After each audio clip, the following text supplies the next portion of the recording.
truly. Good evening. How is everyone? We're ready to start. Welcome to Borough Hall. My name is Diana Reina, and I'm the Deputy Brooklyn Borough President.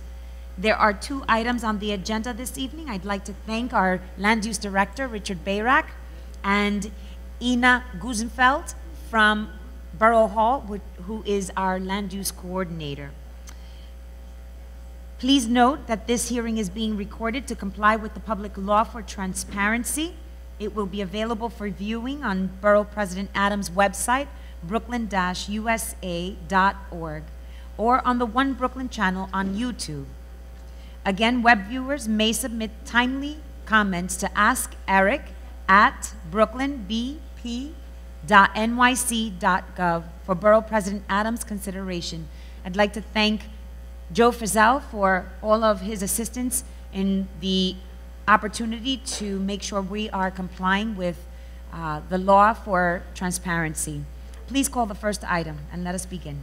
Calendar item number 1, 170240ZMK, 170241ZRK. These applications submitted by SP North of North Limited Partnership seek a zoning map and a zoning text amendment to rezone portions of a block bounded by Neptune Avenue, West 28th Street, Mermaid Avenue, and West 29th Street in Coney Island Community District 13. The zoning map amendment would remove a C1-2 commercial overlay from an R5 district and rezone the R5 and or R5/C1-2 zoning districts to an R6, R6A, and an R7A/C2-4 zoning districts. The zoning text amendment would designate a portion of the project area as a mandatory inclusionary housing, other known as MIH area. Such actions would facilitate the development of 2 7 to 8-story buildings with 153 affordable residential units and 68 parking spaces, where such property is utilized for parking and recreation. Community Board 13 voted to approve this application on September 25, 2017. Would the representative for this application please state your name and for the record and present the application? Good evening, Jacqueline Scarinci from Ackerman LLP, and I'm also joined here today by Simon Bacchus of the Archer Companies, Ian Riley, our political consultant, and also Emmanuel Demore from Off-Gang Architects. Thank you.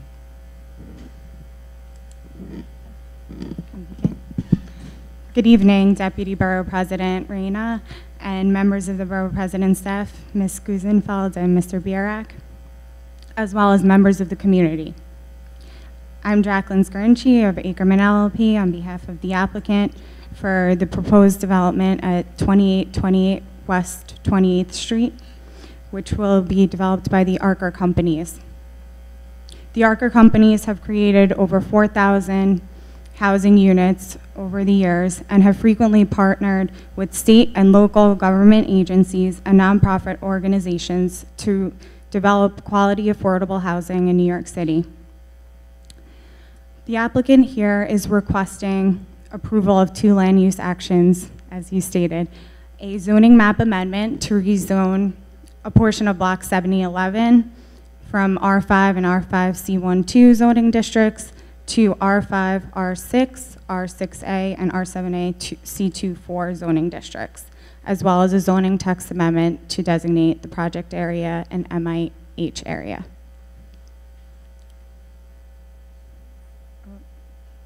Oh no.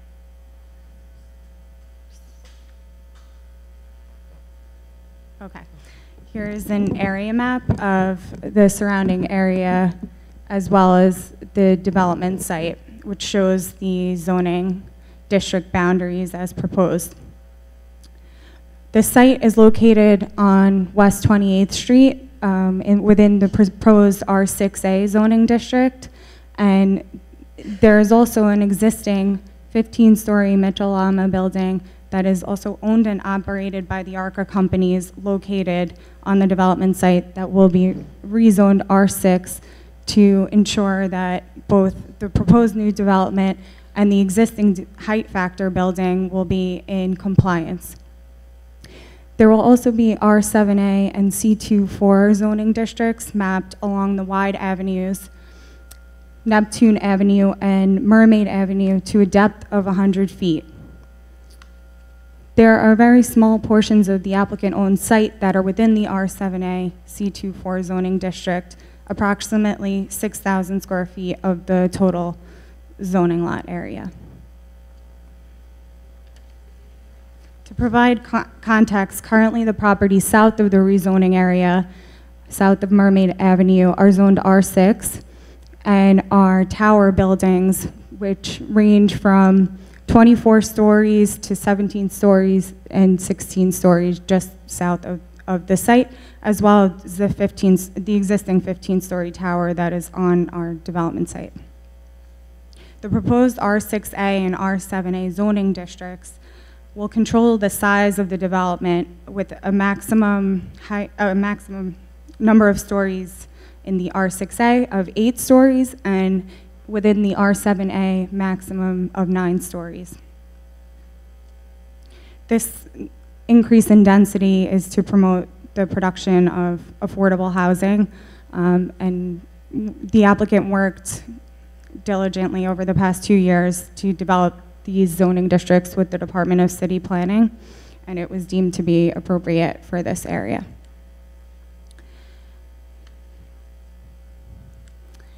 Here is a picture of the existing conditions. The proposed development site will be on the existing hardscaped areas, which are recreational areas with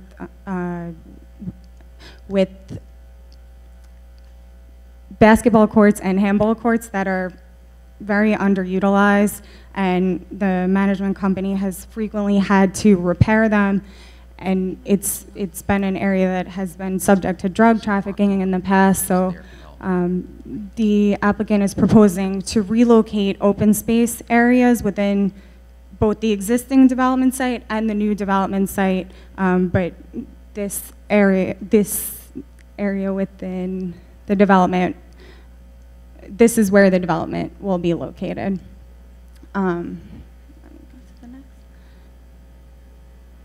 The proposed project, I'm going to call up Emmanuel Diamore to run through the proposed development, but it will be 2 new buildings with 153, 100% affordable housing.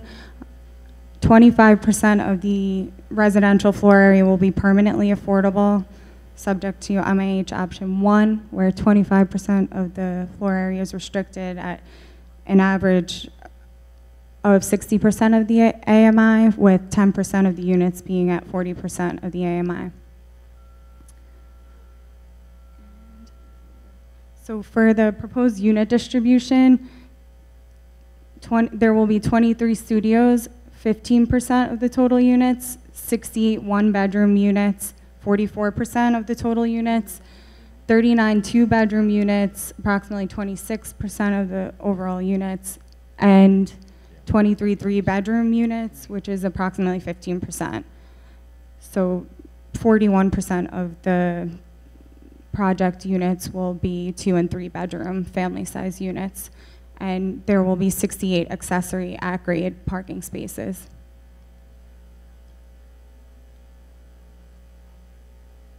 Hi, good evening. This is Emmanuel Diamore from Afghan Architects. How are you tonight? So basically, what we're proposing is to build on the existing parking lot to the right of the existing 15-story building.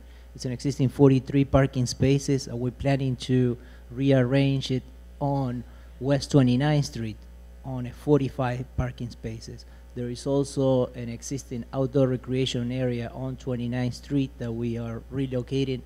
Part is going to be on 29th Street and part on 28th Street. Then, let me see. So we, like Jackie said, we're proposing 2 8-story buildings, 145,600 square feet, 153 dwelling units.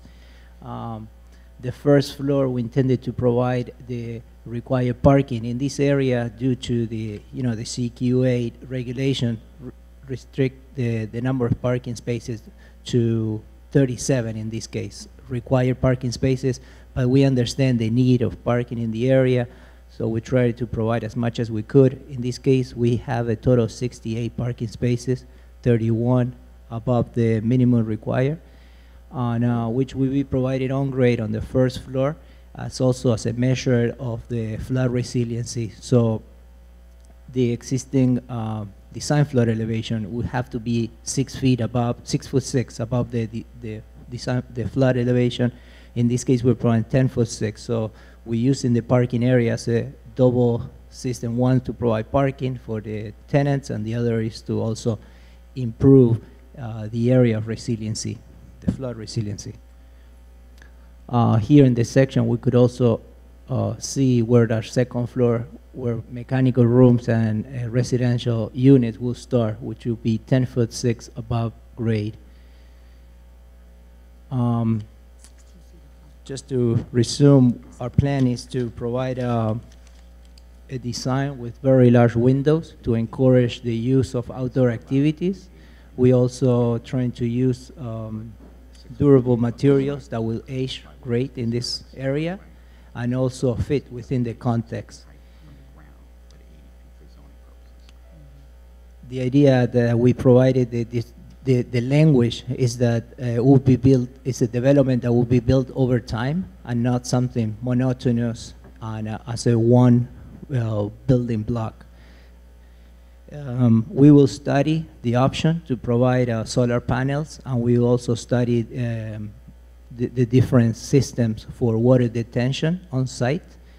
Once we have more information about the site geotech report and so on, we'll have more precise systems that we'll use.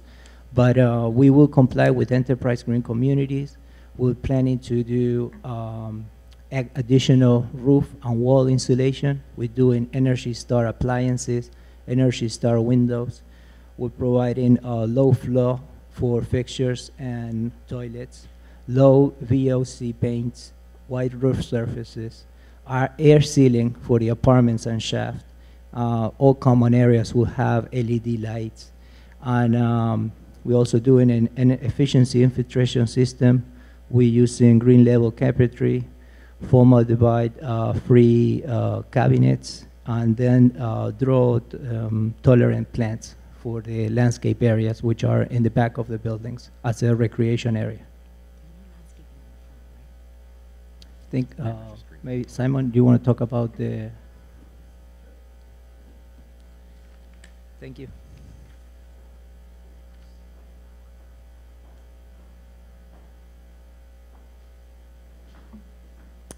Good evening. My name is Simon Bacchus. I'm a representative of the ARCA companies. Thank you, Jackie and Emmanuel. Thank you all for having us here this evening. As Jackie and Emmanuel detailed, we're looking to develop two buildings, contextual 8-story buildings containing 153 units. Our strategy for this building is to make it, as stated, 100% affordable.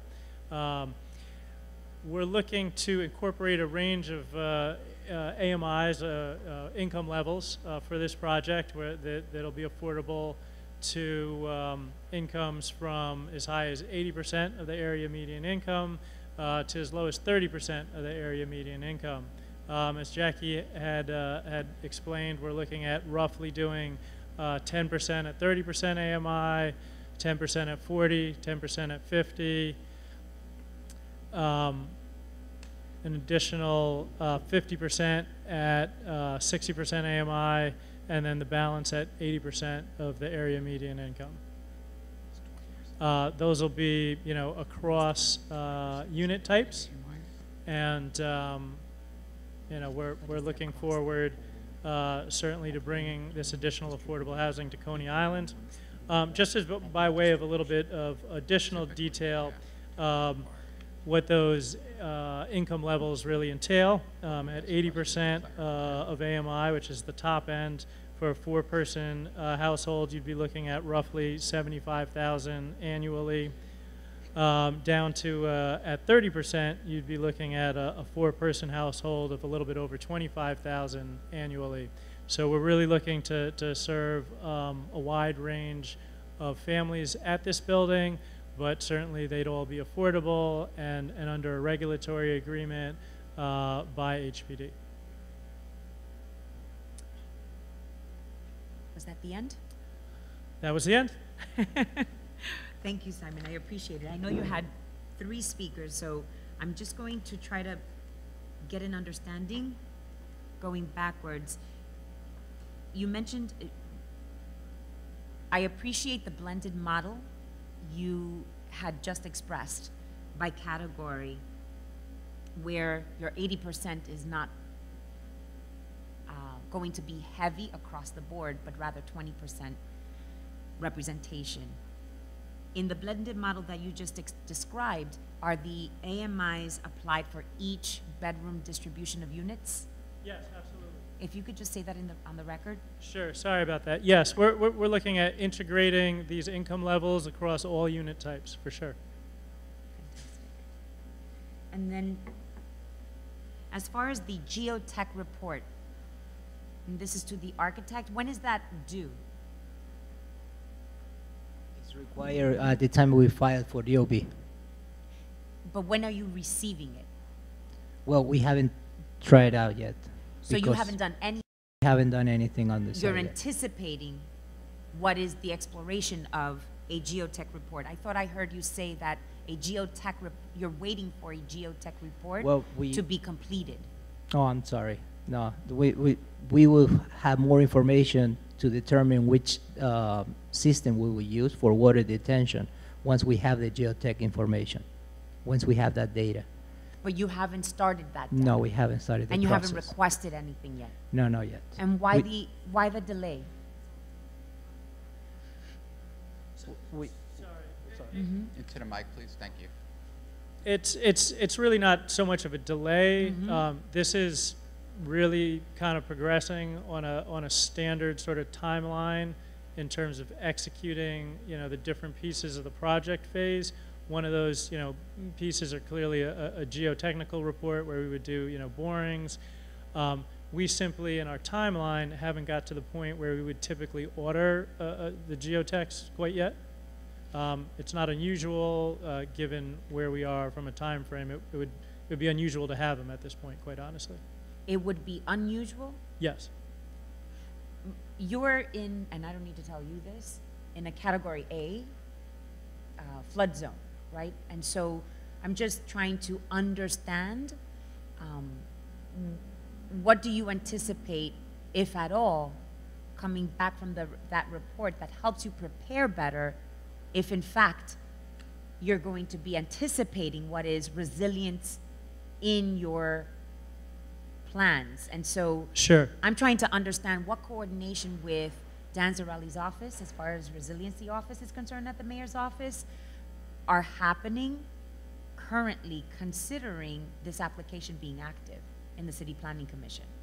Got it. I'll let Emmanuel speak a little bit more to that. Sure. But I just, in advance of that, I'd say we have experience building in, quite a few flood-challenged areas within the city.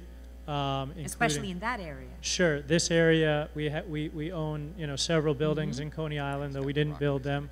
We're building currently in Coney Island, in East New York, out by Jamaica Bay, in Staten Island. So I'll let him speak a little bit more to the type of information we hope to get from the geotechnicals. Okay. Thank you. So talking directly to water detention, the different systems could be one, we could have water detention on the roofs, we could have water detentions on site. But again, due to the water level in the soil, which it depends from every different sites, so it have to be explored on that specific location, then we'll determine how thick, how heavy we could go with the water, like a tank on site, or most likely will be Maybe we could do bioswales on all our landscape areas. So we have 3, 4 different type of systems depending on the actual. Yeah, no, I appreciate, I don't like seeing something before me that has not incorporated all of these principles already. And so you're asking our office to bet on the fact that you will do something. And anticipating what is Superstorm Sandy, God forbid ever again. I'd hate to see that this, under our watch, got built without these principles being taken into effect. Totally. Again, one of the restrictions here is that we will have to comply with enterprise green communities. So at that time, we also have to require to demonstrate a specific system. So when you file to these agencies, you have to have your mechanicals and structurals and architecturals already showing coordinated all these systems. And again, the existing is a surface parking lot. So what I'm trying to say is that water runoff at the moment is 100%. There's no absorption on site. We are providing water detention on site from any type of system. So at any point, what I'm saying is we are improving the existing conditions that we have now. So in your area of Coney Island, and I'm sure that this could be a whole conversation off-site, so I apologize and ask for your indulgence here. Because you are a property owner of many developments in this one area, a microgrid community could be created under your watch. Is that something that you're incorporating into this design, anticipating that type of foresight? No, we're trying to create the water detention for this site. I don't know how you're saying to connect with other sites. I lost there. Okay, so Wait. I'll stay focused on these questions, but there's an opportunity here for us to not just rebuild Coney Island, but think ahead in a much more resilient way, and I just don't hear that here. Well, talking about resiliency and the flood resiliency method, we're trying to, be reactive, proactive to it. Well, you're being reactive, well, and I've yet to see what proactive is, The other way- than a zoning request.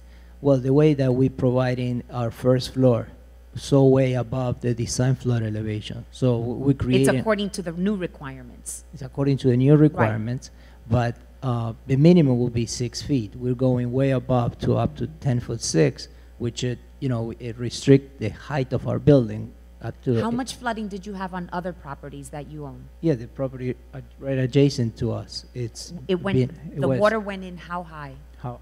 Do you have water markings on your buildings?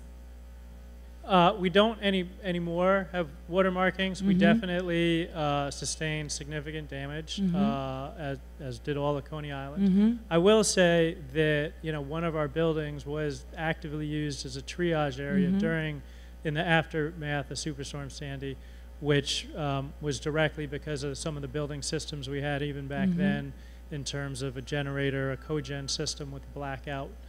So we had power when very That's little else fantastic. had in Coney Island. And as early as then, we certainly were thinking about these issues, the possibility of flood being so close to so many bodies of water amongst our portfolio.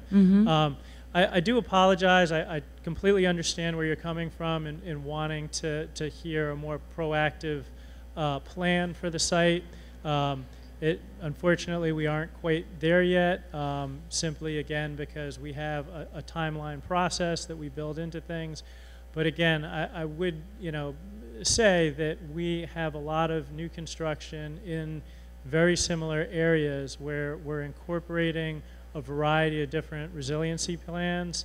And, I feel very confident in saying what we ultimately end up with here, whether that's dictated by the geotech system, which is really more about the water table, but then also what we ultimately do in terms of landscaping and in terms of water detention, is going to be something that we feel comfortable will protect this building and the residents of this building in the case of another event. Obviously, some events we'll be above and beyond. We hope not, but we pride ourselves on being smart about these issues. And again, we have a growing portfolio in these areas, and we feel like when we do ultimately have our plan, we'd like to think it's going to be one that you guys think is smart as well. I appreciate the narrative you just gave. I want to make sure you understand. I served in the city council for 12 years and was in the mix of what was Superstorm Sandy recovery and triaging as it was happening, and just understanding how complex the city was. And the rebound was wonderful, a lot of heartache, but we have to be smarter the way we're designing and building so that we're not just replacing. And so I'm very particular when it comes to these flood zones to make sure that we're pushing the envelope on resilience. So I appreciate you're rebuilding in other areas, including the Rockaways. I just want to make sure that we're not getting shortchanged in Brooklyn, considering this is one of the first new constructions we see in Coney Island. Am I not correct? Since Sandy. And so I don't want to go backwards, if you understand clearly. I understand clearly, and I don't believe that'll be the case here. And I brought my staff from Williamsburg, Bushwick, Queens, Ridgewood, Queens, to Coney Island to help out. So I'm committed to the neighborhood, making sure that the stories we heard are not repeated. So thank you. And I appreciate that one of your buildings has cogen, and that was in foresight, right? Anticipating what were worst scenarios. I hope that that is something you're planning for all of your buildings, because we mapped out all the properties that ARCR have in and around the area, that you continue to build out cogeneration capacity as well as solar capacity in a micro grid community, right? And there's grants and support that we want to be able to help housing developers like yourselves to be able to achieve that, especially when there's new construction in the area. So I'll go back to what was the intended question regarding the intended affordable housing units. What is the qualifying income range for prospective households based on household size? What are the anticipated rents based on the number of bedrooms? And what is the distribution of units by bedroom size? And lastly, how long are the non-MIH units required to be rented at affordable rates? So I know that was a lot. We can take it one at a time. Sure. The first was, what is the qualifying income range for prospective households based on household size? Sure. So we have clearly a range of different unit types and income levels, right? So it's really quite a range, which I can detail to a certain extent, absolutely. So we have studios, 1 bedrooms, 2 bedrooms, and 3 bedrooms that will be included in this building. The range of incomes will be from 30% area median income to 80% of area median income. I typically speak to the sort of standard four-member household size. I can break that down further if you'd like, but basically, for a 1-person household size, right, at 30% AMI, that would be really the low end of what you'd be talking about, right? 1-person household at 30% AMI. That's what you're talking, and that's basically a household income for that 1 person of about $20,000 per year. Okay. Now the qualifying, sort of incomes around there, that's set based on 30% of 30% AMI, right? So that's 30% of 20,000. So that's about $6,000 you know, in rent. That's how the rent is structured. And Simon, just to give you perspective here on why we're asking, there's a demand for senior housing Okay? and a demand for prioritizing senior housing where the federal government has walked away from investing in what were 202 housing. Right. And so we want to push what is the opportunities where there's new construction for units in a blended model as excellent as yours to be able to have that prioritized for senior housing so that we are supporting our seniors throughout the borough. They're probably one of the greatest, fastest numbers growing in doubled up occupancy and or homeless shelters. So I definitely appreciate that aspect of the question. The ARCA companies do develop, you know, senior housing specifically for low-income seniors. That's you know, part of what we provide. That is not what we're anticipating for this building, in that it's not going to be specifically for seniors alone. No, that's not what I'm asking. No, I understand. I just wanted to preface that. However, that being said, since we do have such a wide range of incomes at this building, we do feel like there's certainly room and a strong likelihood that we will, you know, have some tenants in this building that are seniors. I think that there is, you know, certainly a range of seniors out there that this could be affordable to. Our general philosophy about affordable senior housing is that it's best served when we do have a building that is subject to a project-based Section 8 contract, because that really allows the affordability for seniors who have the possibility of a diminishing income over time. That being said, there's certainly, you know, a large segment of seniors in the city, in particular seniors that serve the city in a civil capacity, city workers that have aged out and that are on a fixed income pension. And don't qualify for housing because their pension is perhaps over the minimum, the maximum rather. So I think that in the case of this building, with the range of incomes that we're serving, we actually will be able to certainly serve some seniors who are on a pension, because again, you know, we have those 60% AMI and 80% AMI for your higher end, you know, seniors that are, you know, more secure, let's call it. We're more likely expecting the seniors to be 30, 40, at best 50%. We're not thinking the 60 and 80% incomes will even be needing this kind of housing. I absolutely agree with what you're saying, that the large majority of low-income seniors in the city do need that really deep, true affordability that comes at that 30% AMI, which again we are providing in this building.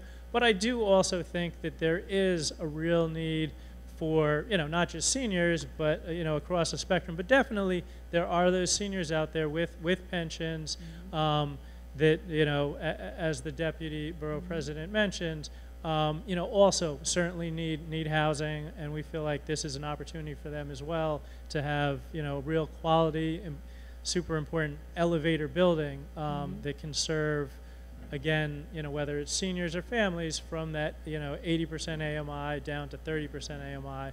But again, you know, for sure that 30% and 40% AMI rents are going to be available, and we do believe that those can serve, you know, low-income seniors who really need that level of affordability, and we definitely believe there's too many in this city who don't have access to quality opportunities for homes to live out their later years. And Simon, as far as conversations with HPD, has set aside for homeless families taken an opportunity to have a discussion around what could be a priority for homeless families in and around the area? So we just wanted to share some numbers with you as far as in and around your Sea Park North area. There is at PS 90, 13%, almost 14% homeless students. At PS 188, 10.7% homeless students. At PS 329, 13.8% homeless students, and at PS 288, 16.5% homeless students. So I just wanted to share those statistics just to understand whether or not there has been the start of a discussion with HPD, coordinating with DHS to understand how can we start addressing what is local preferencing for some of these families in your unit distribution. Again, your blended model is what we want to start seeing everywhere across what is our borough, and to be able to be very intentional as to who we need to make sure is getting access to housing, affordable housing opportunities. And HPD, by the way, has introduced in the past year its Our Space initiative, where they may actually not even earn as much as 30% AMI, where the city is plugging the gap. So if they're 17% AMI, the city is supplementing the rent. So that provides an opportunity to transition people out of shelters. Sure, absolutely. I guess first, I, along with, the rest of the city, while certainly realizing that we have a homeless crisis in this city, I personally was staggered by the numbers that came out about the volume of, in particular, students in our schools that are living in shelters. It's truly a tragedy, and I would like to think that the ARCA companies that I work for, would like to prioritize and do as much as we can to help that out, because affordable housing really is our business. In terms of speaking with HPD specifically, we have not. That being said, we certainly have multiple buildings, possibly even a majority of our buildings, that do incorporate a set aside for formerly homeless tenants. That is, we feel, a responsibility that we have. It's important that that's a requirement that the city's pushing. We, have closed buildings this year that have been amongst the first to incorporate an Our Space preference. Set aside. Absolutely, the rent structure is based on the shelter rent, payments, which are, possibly lower than 17% AMI. We, are familiar with that program. We, frankly, would anticipate that it would be part of the distribution here. So, in addition to that, I'd say that in our existing units, we work with numerous providers who look to place homeless and vulnerable populations, and we certainly have been successful placing tenants in our other C Park buildings, for sure. And would you be open to Our Space as part of the funding mix for this site? Yes, we would. What are the anticipated rents based on the number of bedrooms? So you gave us the example of the 30%. Sure. Of a family of 4 at 20,000. A family of 1 would be 6,000. Right. So the rents, as currently anticipated, there is, as you guys are familiar with, a shift to those rents on a year-by-year basis. But currently, those rents would be as low as, $330 for a studio at 30% of AMI, to just under $600 for a 3-bedroom at 30% AMI. And then on the top end at 80%, you'd be looking at a studio at just under $1,100. And a 3-bedroom at about $1,900. And those are the far ends of the spectrum. Clearly, you'd have a wide range in between those, which I'm happy to go into as well if you'd like some additional detail. So, for example, a 2-bedroom at 40% would be $735. A 2-bedroom at 50% would be $950, and a 2-bedroom at 60% AMI would be $11.50. So that's just a range that can give you a sense of, the type of rent structure we'd be looking at here. I appreciate that. And what is the distribution of units by bedroom size? I don't know if you had included that in the slide. Yeah, if you want to click back to that. But we've got roughly 15% studios, 44% 1-bedrooms, 26% 2-bedrooms, and 15% 3-bedrooms. So there's a substantial portion of 2 and 3 bedrooms here. Right. It's not 50-50, but granted, the conversation previous to bedroom distribution and understanding that you're going as low as 30%, capturing what that vulnerable individuals like seniors, we usually prefer to see what would be a 50-50, not top-heavy 1-bedroom and studios.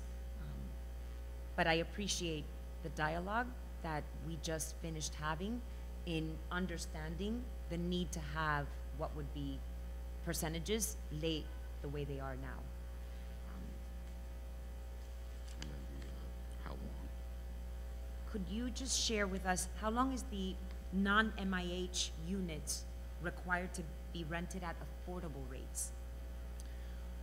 So the structure of the financing, and this is really driven by our financing through the city agencies, requires us to put a 30-year regulatory agreement on these units. Mm-hmm. Additionally, once those 30 years are complete, if we were to, fully, pay off the financing that we'd received, which is the only thing that enables us to build these, we would then be required to keep these units in rent stabilization, or whatever potentially replaces rent stabilization in the future, and additionally, it's at the discretion of the city. Mm-hmm. Excuse me, I'm sorry about that. So basically, it is 30 years. It's a 30-year regulatory agreement. That being said, we really develop affordable housing. It's not to say we don't develop some of other models, but we're not looking to take an affordable housing project out of affordability. We feel like just as it's one of these buildings are our most valuable resources, we feel it's also the city's valuable resource, and we are not looking to take affordable units. Part of our business is, in fact, the preservation of affordable units, where we'll take units that are, potentially vulnerable to coming out of affordability, and we'll work with the city to figure out a structure to keep them affordable. Our general model, even though we're in for 30 years, Mm-hmm. is to get to the 15-year point. Mm-hmm. At that point, we really know that we need probably an infusion of capital to keep these quality housing. So our typical model is to go back to the city and our investors at that point and figure out how to recapitalize our projects, typically at year 15. And what then happens is we end up going out another 30 years at that point. Correct. The reason that we don't really go out farther than 30 isn't because we don't want to. Really, it's a function more than anything of the taxes. The exemptions that are typically in place also run the term of the regulatory agreement, those 30 years. And by going back at year 15, you can really have that discussion about what you're going to be able to do, because without an abatement or an exemption on taxes, it really becomes impossible for these buildings to be financially feasible. And yours is the 15-year mark, not 20 or 25. Is it a J51? No, so our tax exemption is fully 30 years. Okay. It is. The reason we go at 15 is because at year 15, you're usually looking at your building systems beginning to Wear at the out. they're beginning to wear out, and that's why that year 15 is really important to us. Okay. Given communities' concerns regarding displacement and prevalence of rent burden households, could could you please identify what marketing strategies, such as designating one of the community's affordable housing nonprofits as the affordable housing administering agent, will be used in the tenant selection process, and even prior to tenant selection, what would be assisting with what would be marketing for the application so that people understand how to apply. It's an online system, making sure that they're not missing any information, that the information is credible, that if there's an opportunity for that particular agent to be able to do credit, unless you don't do credit checks, because it's something that fluctuates amongst different developers. There was a point in the city where credit didn't matter. Today, it's become fashionable. The opportunity to be able to process these applications thereafter to ensure the highest level of participation from Community Board District 13, as well as just the general public. So the first thing I'd say is, we always welcome recommendations for good groups to work with. We are always looking to develop new relationships with new partners. That being said, we have a wide portfolio of affordable housing. I'd like to think we actually have more expertise than just about anybody else out there in terms of marketing and lease up for affordable projects. So we do not use like an administering agent or anything. You are the administrating agent. Absolutely. I mean, I stand behind our staff fully. That being said, we really do like to build our partnerships locally, because we feel like where we can really work with those partners and frankly help support their good work, because we want to work with partners that specifically have a footprint in the community and are actively serving the community and have relationships with the schools, with the churches, with the community centers to really get the word out about the project. So we'd welcome any recommendations of organizations. Right. No, I appreciate that. And, we've hit every marking as far as population regarding homeless, formerly homeless, what would be seniors. I also want to just raise veterans. I don't know if you are capturing or will capture what would be veterans in your portfolio of applicants. If you could just speak to that. Honestly, there's not a specific process that's been put in place for veterans at this point, unfortunately. Certainly there have been strides made, lots of conversations have taken place interagency. DVS is I think popping up more and more in terms of the broader affordable housing conversation. We certainly have begun, actively, taking veterans, taking referrals from DVS, working in conjunction with DVS and NYCHA on some projects. So, we welcome, those conversations to continue to take place. Certainly, we would hope that, something might be put in place, by the time, we've built a building here. Nothing precludes you from being able to suggest it. No, nothing precludes us from being able to suggest it. However, the state in particular is still wrestling with some questions about veterans' preference and fair housing. So, certainly we have to be careful about fair housing. It's important that we all take that very seriously as well. It is too bad when it bumps into a population like veterans. There should be a way to make that work. The city certainly doesn't see it as an issue. It's, at least last I heard, more of a state issue. But, I'm sure it'll be worked out. And, if it is, and, that comes to the point where we can, actively prioritize veterans, within the lottery process. I think that would be, a fantastic thing for, again, affordable housing in the city. Sure.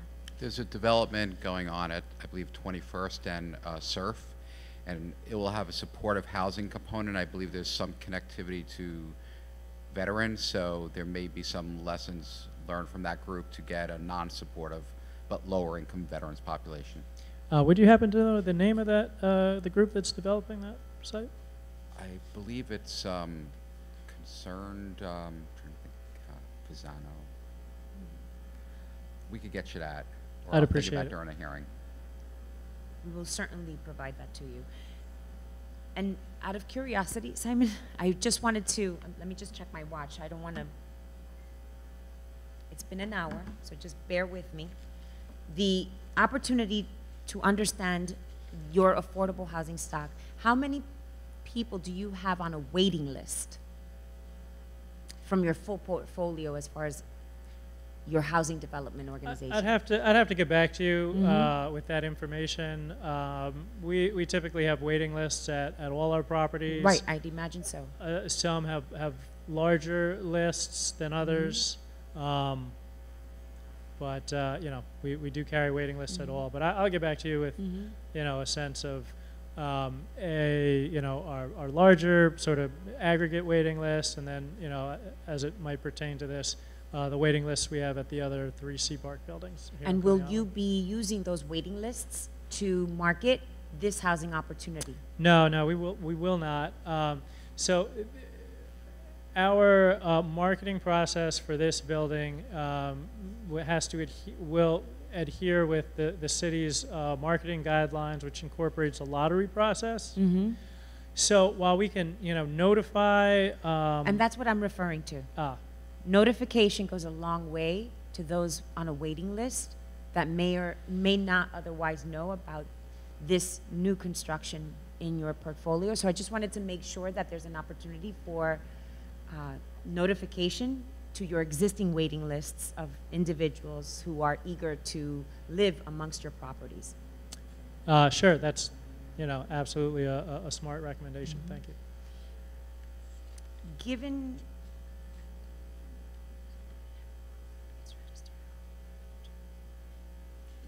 did you by any chance mention the financial literacy campaign to get individuals ready to apply? I didn't mention it. You know, again, that is something we've done on other projects with, you know, some, you know, mixed results. It's not something that our company, you know, provides ourselves. We do work with partners that do that. In particular, a couple of partners that we work with that we think, you know, provide some great services. Not only do that type of sort of financial preparation with, you know, potential tenants, but, you know, they also work with us because we actively work towards, during construction in particular, sourcing local members of the local community and trying to provide opportunities for jobs on our construction site. So we've got a couple of groups that actively you know, both work in terms of job training. That's really sort of the bread and butter of their organizations. They do job training. So while they're doing, you know, the type of financial literacy and working with us so that a wider swath of the community and even the borough knows about this up and coming project, they're also actively working to connect us with people in the community who are looking for work, specifically work in the construction trades. But as far as the literacy campaign that I was referring to, financial literacy campaign, Sure. it's to have eligible applicants Right, I understand. ready to not be rejected as you go through what is the lottery system. And I appreciated everything you mentioned regarding the workforce opportunity, which is part of the questions that we have. So you got ahead of us, but I want to make sure that the financial literacy is a component that people are ready when they apply for this new construction. Right. The organization that we were trying to remember was Concern for Independent Living. Sure. So if Thank you. So You do you need a can- contact for them, or are you able to find them? You know, I actually know a couple of folks over there. and make you the know, introductions. Yeah. yeah. And As part of the Borough President's Cross Brooklyn initiative, connecting residents on safer streets, the Borough President believes that making street crossings safer for children and seniors should be a priority. As the development site extends to Neptune Avenue across from Kaiser Park, it therefore provides an opportunity to improve street safety by introducing a curb extension at the West 28th Street pedestrian crossing. Can you just tell us, if any, what steps are you making in order to prepare to take, are you preparing to take any steps to address the intersection connecting to the park? So, And we're not just dumping this on you, Right. Simon. Like, I want you to understand there's a working relationship here, and this is an initiative that we want stakeholders in partnership with our office. And the Borough President has committed capital funds to doing this as well, and so it's your political will to want to do this with us that will make this development connected to the park safer for families. And so that's how we're framing it. I just wanted to make sure you understood that. I appreciate that. So we don't have any plans to do that as of right now, which isn't to say it's not a great idea. I think our perspective on it has been, you know, we're certainly working with city planning, you know, and we would look to them to coordinate with, you know, in particular the Department of Transportation, which would have, you know, authority over any type of action to, you know, make a better, safer path, you know, across the Kaiser Park. But, you know, in line with what you just said about, you know, creating that political will, you know, we'd, you know, certainly be, you know, happy to follow up with you if you guys are, you know, actively working to, you know, generate that political will, create those conversations with DOT, you know, express concerns to city planning, because, you know, certainly Kaiser Park is a great resource. Right. And we would like the families at our existing buildings that would be walking up 28th Street and our new building to be able to, you know, get across to Kaiser Park as safely as possible. So as a cheaper alternative, the Department of Transportation, where they deem it's appropriate, will actually paint the lines wide, put in the plastic pipes, but they want a maintenance agreement. And given that you have the abutting property there, if your organization was willing to undertake the maintenance agreement, we have a better chance of at least having an interim looking, which could be permanent, but certainly jump-starting such a curb extension. And whether it eventually becomes a full sidewalk height or not, at some additional expense is another story, but certainly a willingness to maintain. If you're willing to undertake that, we're that much closer to making it happen. You know, we'd be, you know, more than happy to continue the conversation with you guys. The West 29th Street homes sharing the rear lot boundary with the site and the homes across West 28th Street from the proposed development are all 2 stories, though zoned to allow 3 to 4 stories. We first want to understand, have these residents been informed of the development being contemplated?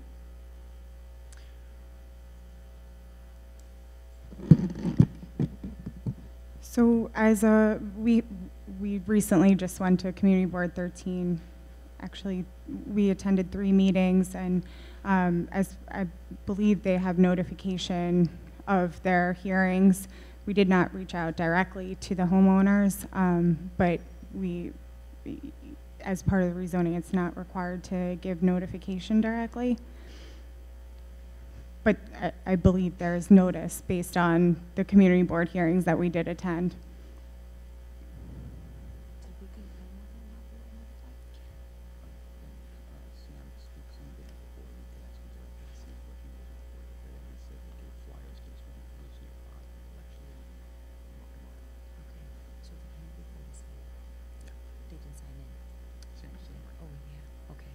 So we have a representative from the community board who will further elaborate on that particular question.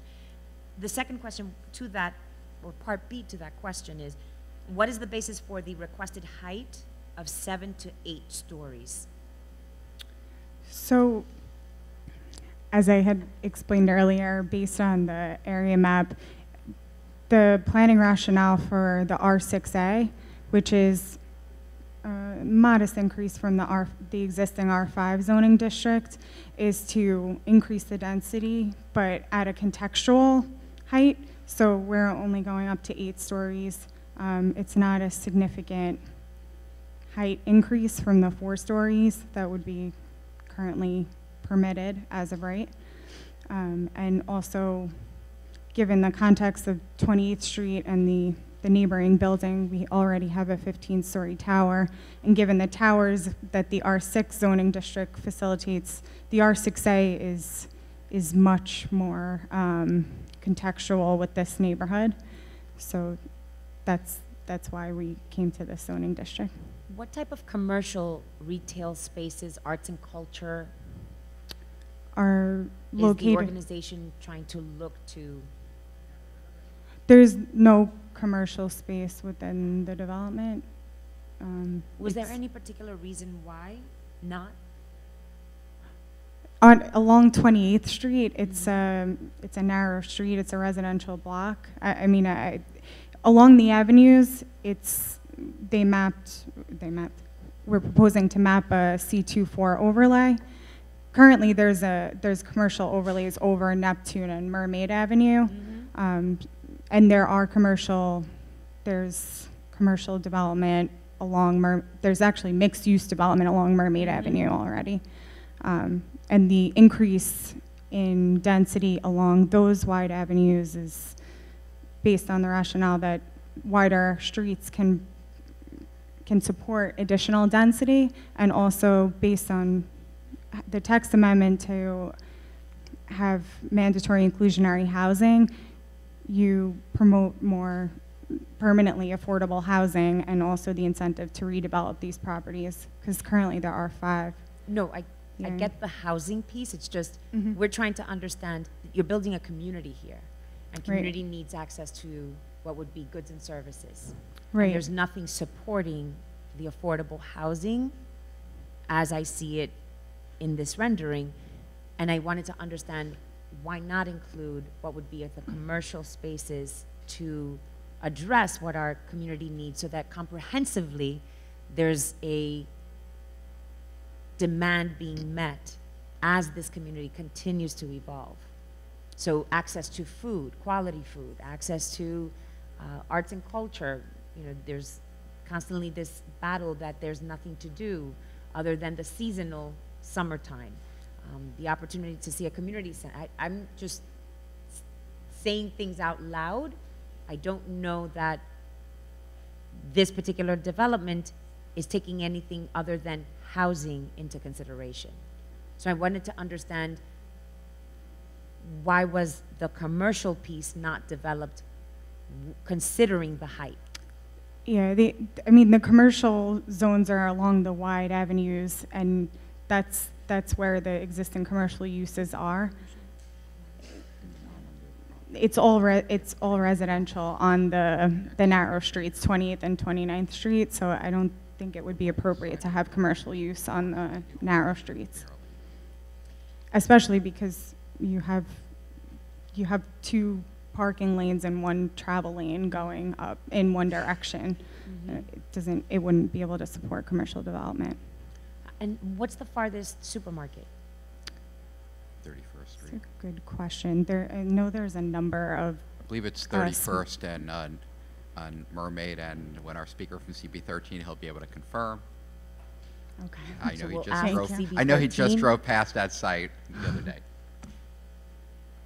The Borough President Adams' policy to promote the use of sustainable and renewable energy resources focused on advancing a sustainable future for Brooklyn. We want to continue to promote practices to retain stormwater runoff. What consideration has been given, and I believe you already touched on this, Emmanuel, on the cooperation with the Department of Environmental Protection, the Mayor's Office of Sustainability, NYSERDA, NYPA, toward incorporating passive house design.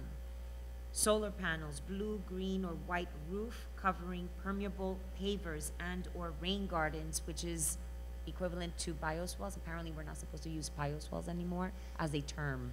And so rain gardens is the new term. And so I want to make sure that we are requesting what would be this integrated resilient model. And if there's anything else you wanted to add, so that we can take accounting of what it is you're claiming you will be doing. I know you're waiting for that technical report that you will be commissioning. You have not done so yet, but that's just subterranean reports. Then you have what would be above ground resilient commitments that can be incorporated. And you mentioned the Green Code Council, which is, for me, not taking the full throttle. It's just scratching the surface. And so I wanted to make sure that there is, if there is a solar capacity here, that is going to be incorporated, but that the roof is built out for that capacity in the future, not built out at a minimum level, and then you have to spend more capital to do so in the future. So I just wanted to make sure, bless you, that we had just final words on that particular. So yes, absolutely. We will study the, the different water detention system, and we also study the possibility to add the photovoltaic solar panels on the roofs. Absolutely. Our client Arkers, most of their buildings, they provide solar panels on the roof. Awesome. And their structural roof always designed for that additional load, and also the electrical panels that require the energy. But we'll definitely study for this location, and like I mentioned, I think, I don't know, 90% of their buildings provide photovoltaic roofs. That's fantastic. Respond to passive house. And the passive house design. We're not seeking passive house approvals or certification at the moment, but we definitely, providing above and beyond, what code requirement in terms of insulation, Energy Star appliances, and windows, and so on.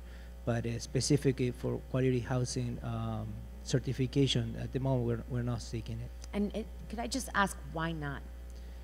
Well, there are different. Are you passive house designed? I'm not. certified? The office it is, but the main reason is I believe it's cost in this moment. And the way the building is designed is we haven't thought it out as of yet for the design intended to comply with passive And so house. it's not too late. And if we can be of support, committing what would be capital dollars to this project, that does not hinder the application at the state level and city level funding. We just want to make sure that we're seeking what is passive house design in the borough. At one point, we were leading the borough nationwide.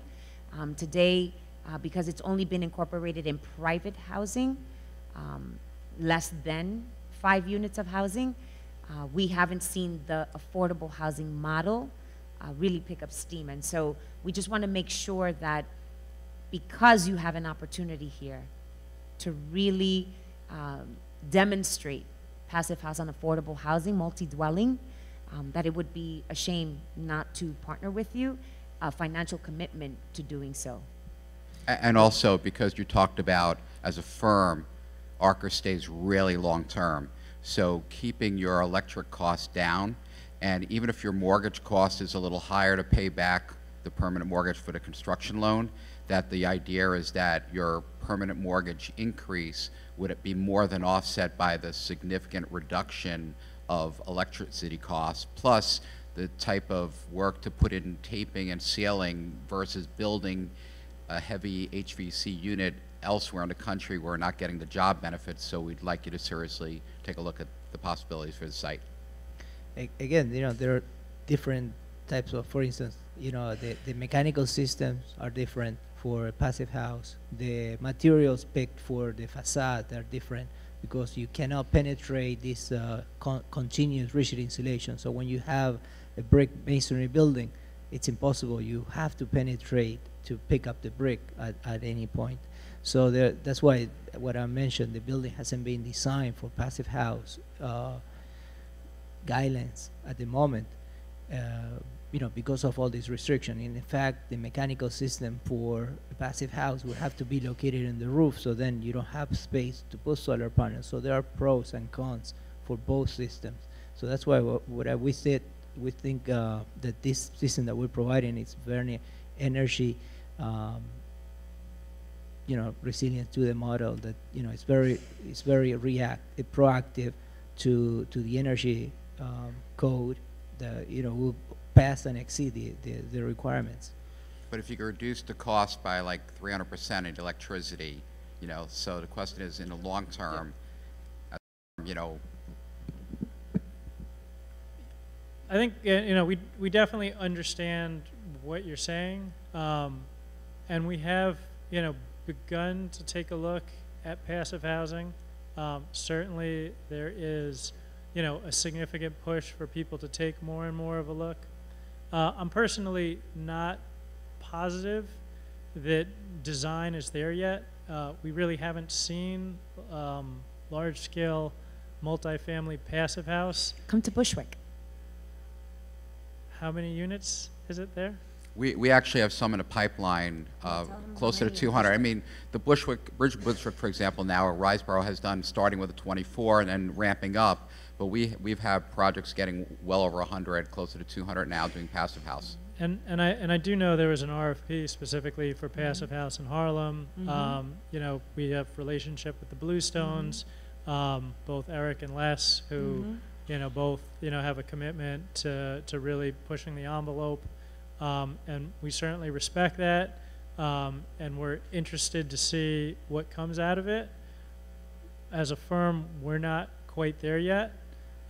Certainly the design here, while we're still working out some things, is not one that we feel necessarily fits with passive housing at this point.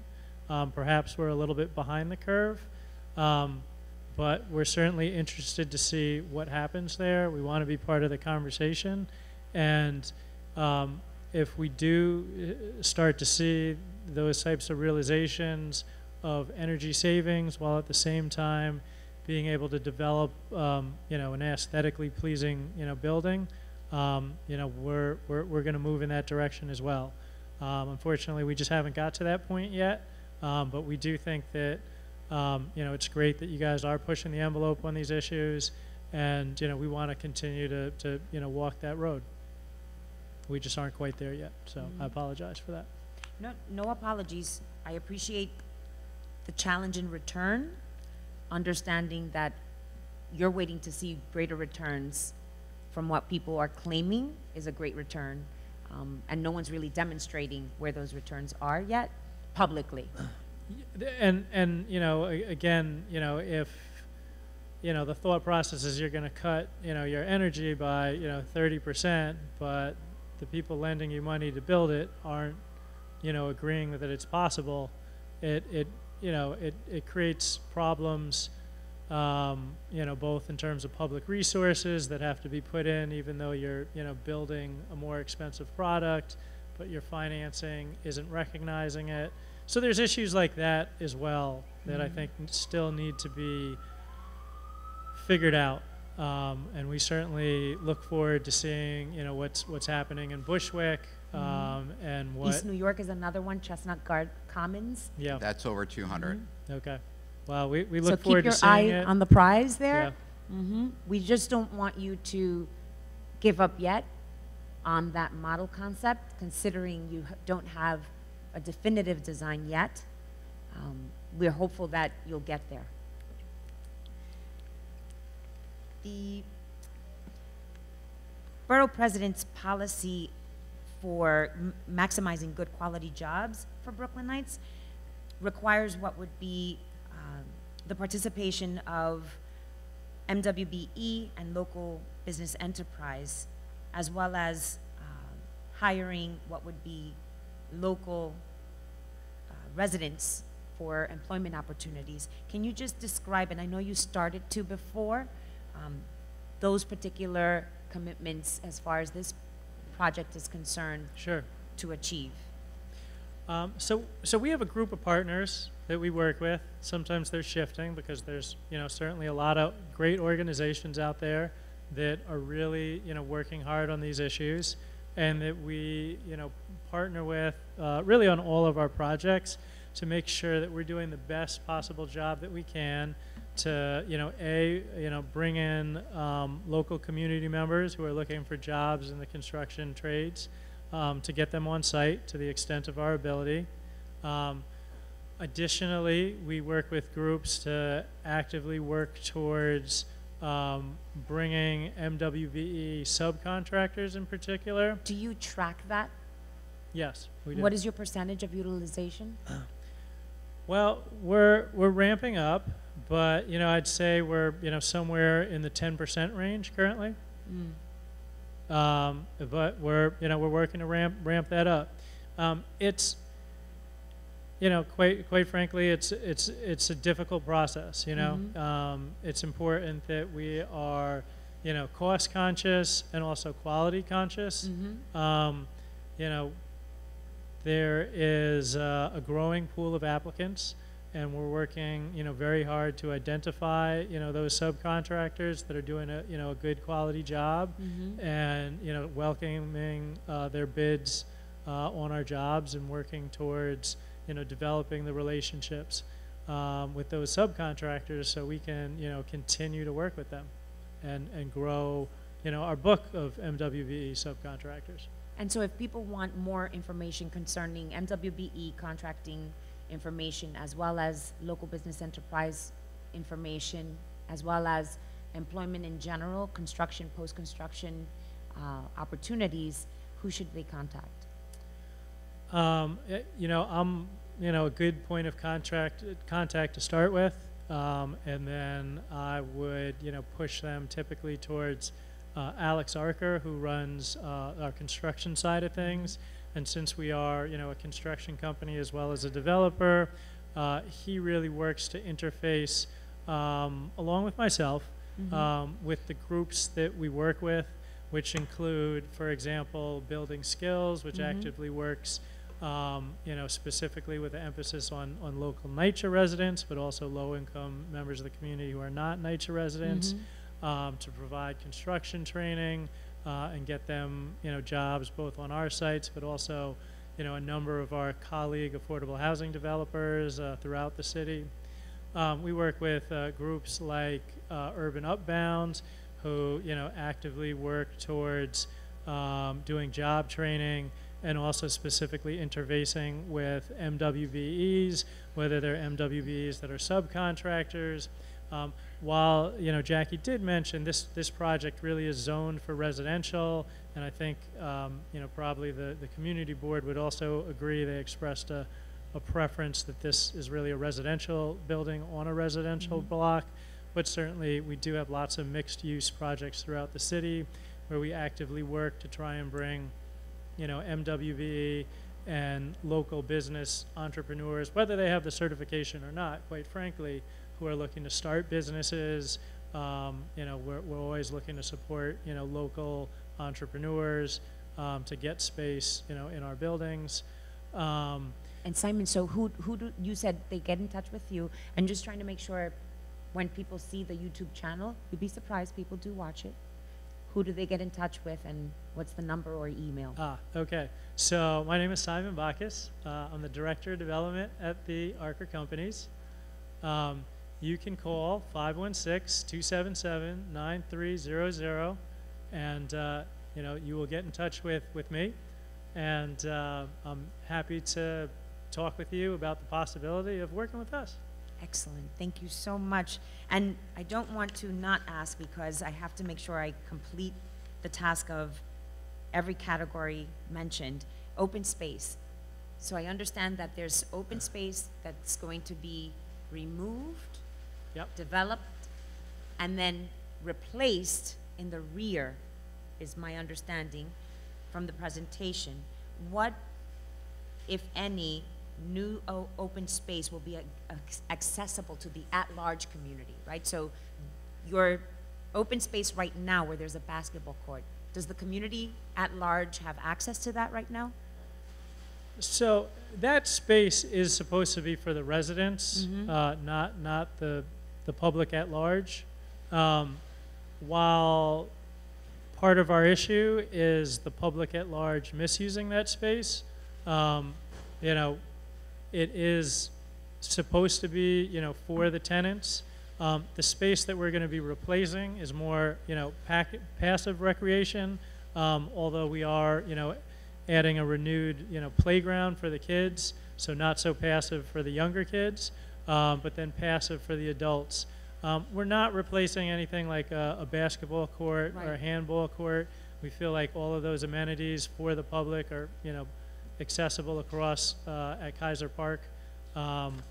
So the open space that we're providing really is going to be for our tenants and the tenants of our adjacent building. Okay. Thank you for that. And I just wanted to thank Simon, Emmanuel, and Jacqueline for your presentation. I know that this was much more in-depth than you anticipated, but you'd be surprised how others have gotten lengthier question and answers. And so I appreciate your thoroughness, and we look forward to continued conversations. The speaker. Thank you for the opportunity to be here tonight. As well, thank you. I'd like to call up Sam Shimon Rinkowski from CB13, co-chair of the Land Use Committee.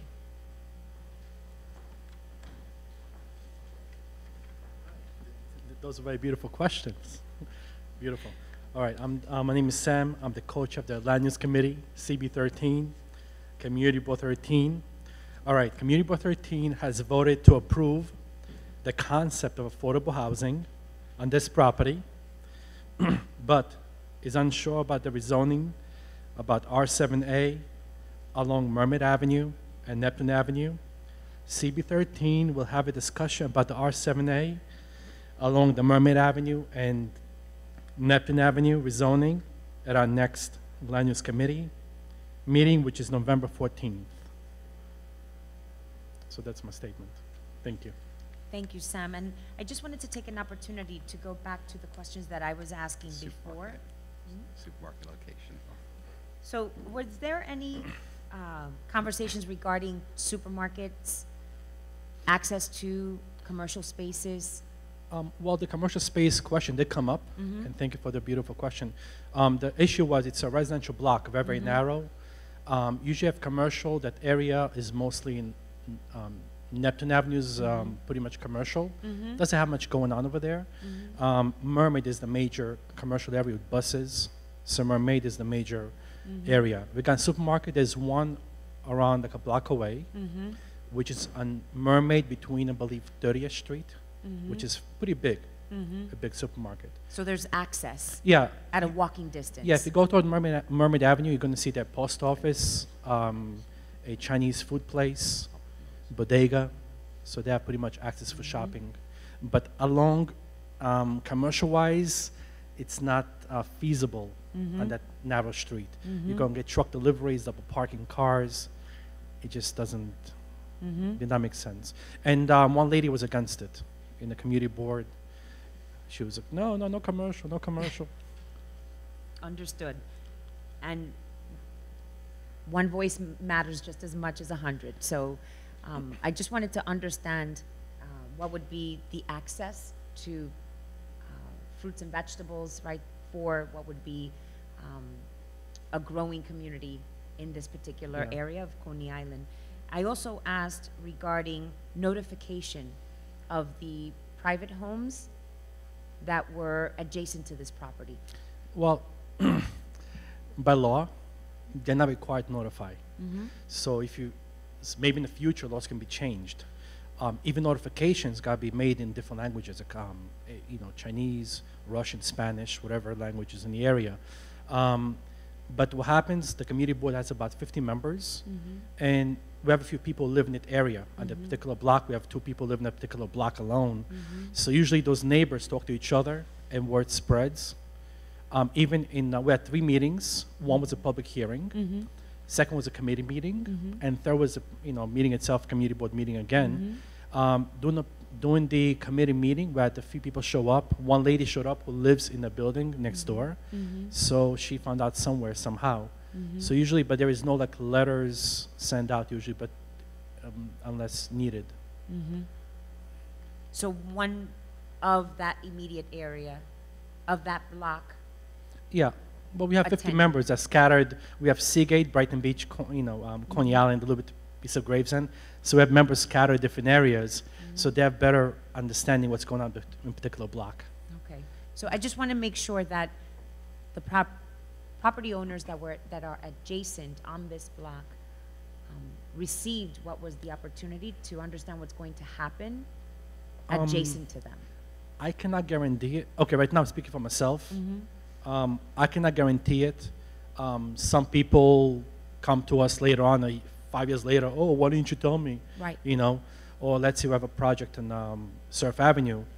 They hear the piling going down, now they wake up and they're like, what's that, what's that? Right. So, but we do have a website. People come in and usually people do talk, neighbors talk. So, and we had, again, 2 people on our community board members who live in that particular one-way street block. So usually there is notification, but there is no direct mailing. But we're going to work hard to get more notices out there with email blasts, stuff Right. like this. Right. But you're right, it's very important for the people to know what's going on in next door. Well, I appreciate you coming down. Thank you very much. Thank you. Do you want to ask if there's any more speakers? Are there any other speakers for calendar item 1? Seeing none, we're going to move over to the second calendar item.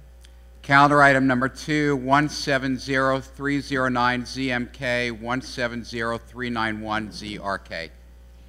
These applications submitted by Omni Enterprises LLC seek a zoning map amendment and a zoning text amendment for the NYU Langone Levitt Medical Center at 1220 Avenue P in the Homecrest section of Community District 15.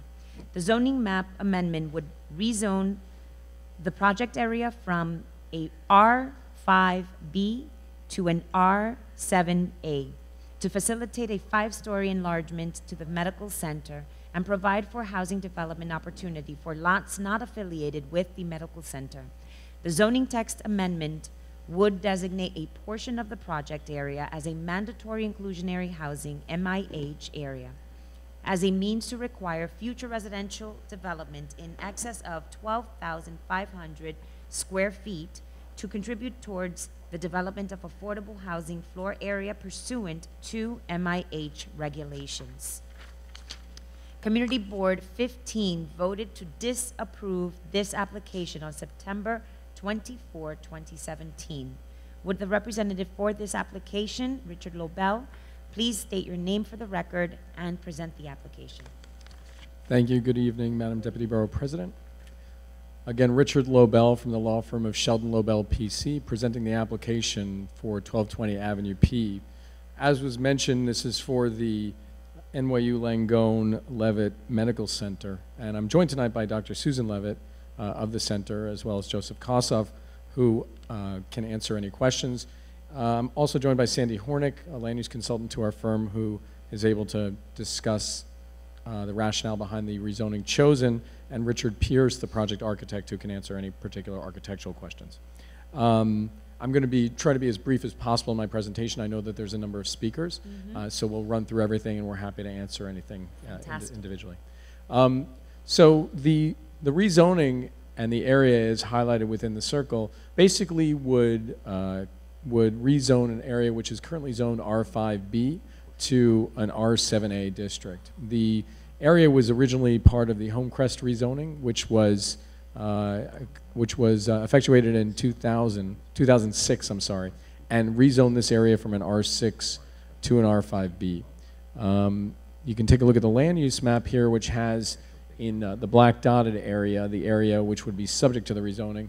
This is an area which would basically take an existing R7A, existing along Coney Island Avenue, and essentially stretch it to cover approximately 10 lots. Of those 10 lots, 4 of those lots are part of the development site, as we will discuss later. So the proposed rezoning, you can see the area, the rezoning map, both the existing and the proposed. Again, the dotted area appearing on the right demonstrates how this portion of the R5B district would be converted to an R7A. And this is done for the specific purpose of allowing, if you could take a look at the development site in red, the further development of the medical center here. So the medical center, and this just is an illustration of the Appendix F, which would be amended as well. The medical center can be seen here on the top right slide, is a 5-story medical center which offers world-class care to residents of Brooklyn. It was actually quite touching at the community board to have individuals, some of whom are here today, discuss the fact that they're really able to locally be able to visit doctors of many different specialties, including cardiology, general surgery, internal medicine, orthopedic practices. And so they're able to access what has been recognized as one of the literally top 2 medical facilities along with NYU in the state of New York and in the area, and to do that locally. And so this facility services many elderly patients, frail patients, and has been doing so for close to 20 years.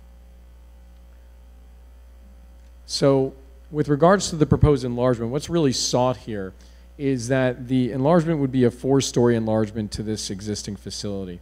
The importance of this rezoning is that the enlargement would allow for this 12,000 square feet to be added to the center, and it would allow for the existing facility to essentially allow floor-through enlargement to an adjacent lot. Why is this important?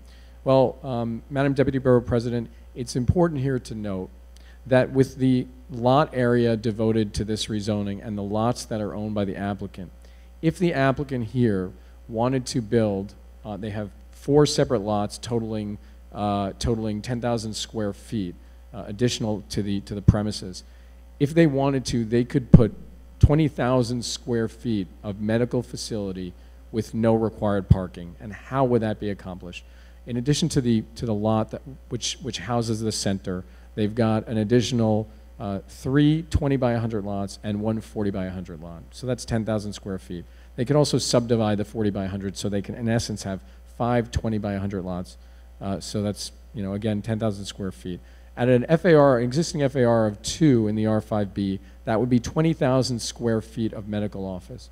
In addition, because all of those would fall under the parking requirement for this area, which is 1 per 500 square feet, each 4,000 square foot facility would only be required to have 8 spaces, and so parking would be waived. And so that, along with the existing facility, would allow for what amounts to 20,000 square feet of medical office with no additional parking. The proposal, as you can see here, is for 12,000 square feet, and in addition to the 6 accessory parking spaces provided on lot 75 adjacent to the premises, there's also an additional residence that would be demolished, which is also owned by the applicant, and which would be able to provide an additional 14 spaces to allow for a full 20 spaces. So while much of the discussion at the community board revolved around this rezoning and potential impacts on traffic and parking, the truth of the matter is that it would be a very ugly enlargement, but you could do 5 additional buildings to this center. However, that's not what is desired here. What's desired is to allow for a contiguous floor-through facility so that elderly, frail, and other patients would not need to leave the premises. So again, the proposed facility at 12,000 square feet would be combined with the existing 19,000 square foot facility, which would result in a 31,000 square foot proposed facility.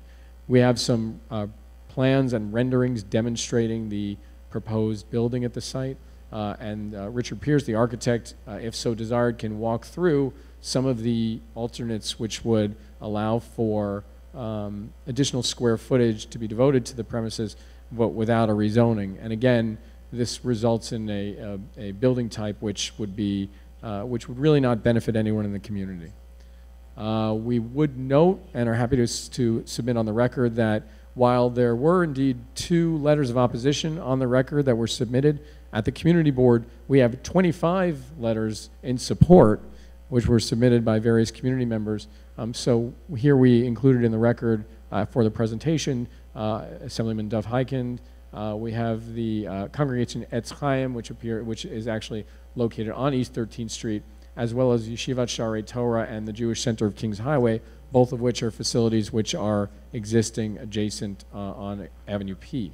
So to conclude this portion, I would note that we delineated with a green highlight the letters of support that were obtained from and around this area. And we do have 25 separate letters for residents and owners within the 600-foot radius of the premises as is designated by the City Planning Commission. So in conclusion, for this portion of the discussion, we would note that we have a world-class facility here with a tremendous amount of care that is given to local Brooklyn residents.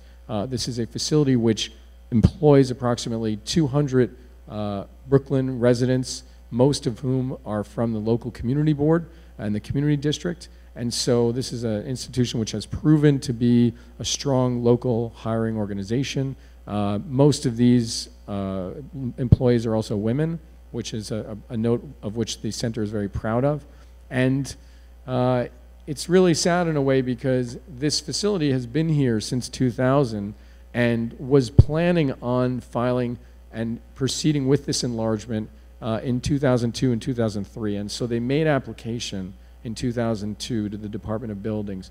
While those plans were in discussion and in review, in 2006 the Homecrest rezoning happened, thus basically forcing the facility to table their enlargement because they no longer had the necessary zoning district. And so this rezoning would in essence allow them to restore what was intended to be an enlargement to what is a very highly appreciated community facility. So thank you so much for your time. I know that there's additional speakers, but I'm also happy to answer any specific question. Additional speakers for this presentation or just people who have I think signed that up to testify? I think that there's people who would signed up to testify. The only thing maybe is I would have Dr. Levitt, who's the operator and head of the facility, maybe to speak just briefly. Is he the property owner? And the owner as well, yes. Okay. So, Dr. Levitt?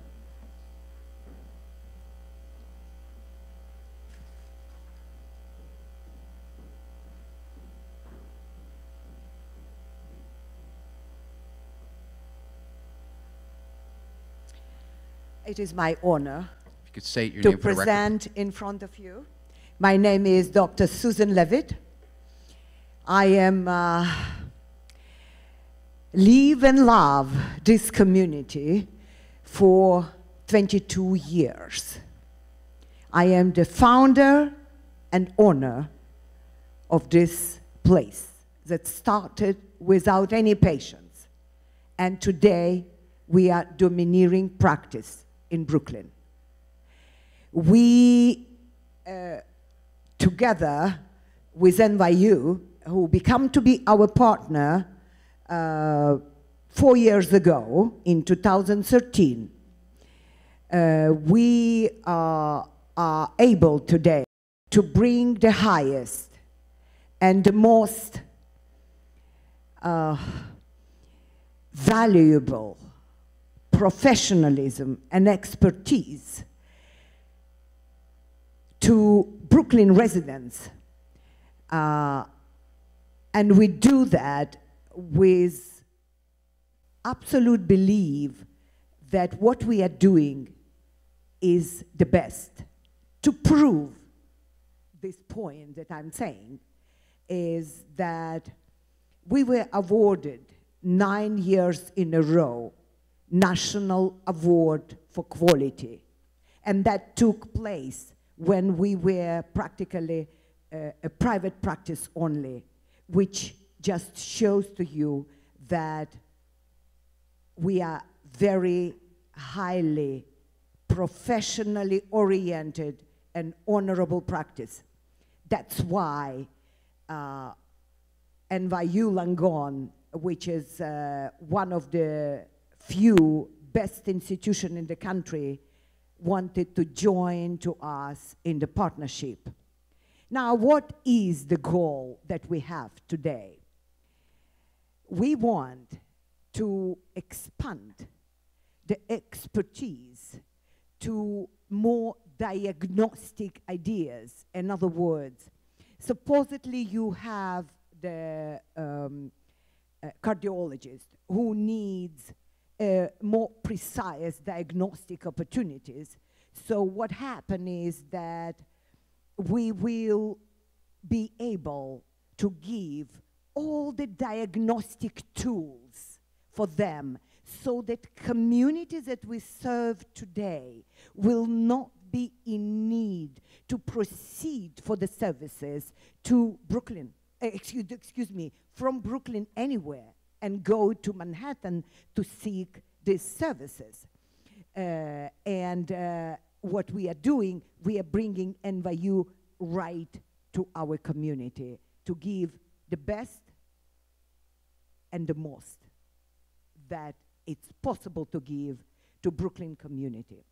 Now, I also wanted to tell you how much I am intricate part of the community in Brooklyn, is to say that I am recipient of Ellis Island Medal of Honor, which in essence was given to me because of the extraordinary services to community.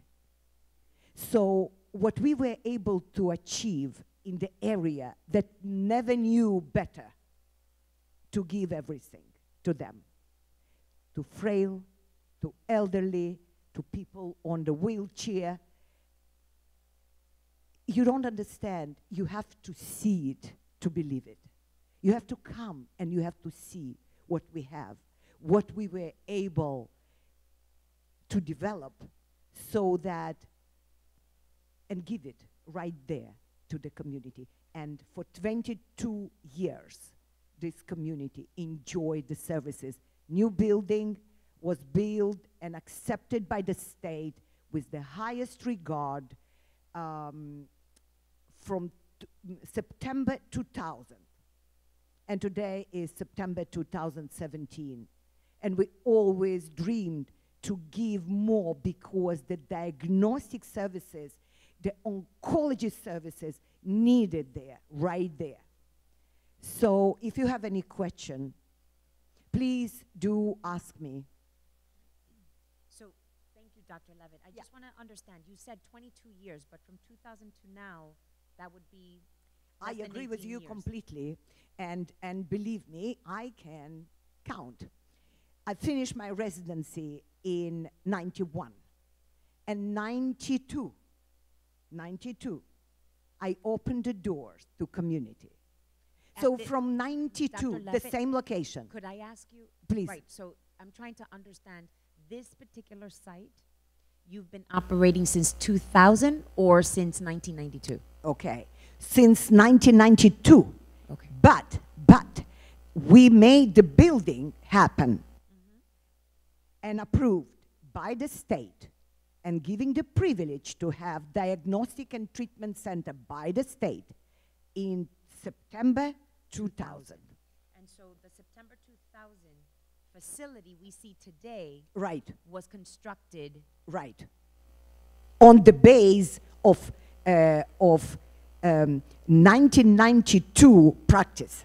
In other words, it didn't come just from nowhere. No, I can't We did imagine it. We made it So I to wanna such understand, extent. Right. Dr. Levitt, the opportunity to understand the expansion to diagnostics. So right now you have 5 levels on Yeah. your property. Yes. And you want to expand it to, this particular image is new to me because I didn't get this prior to today's hearing.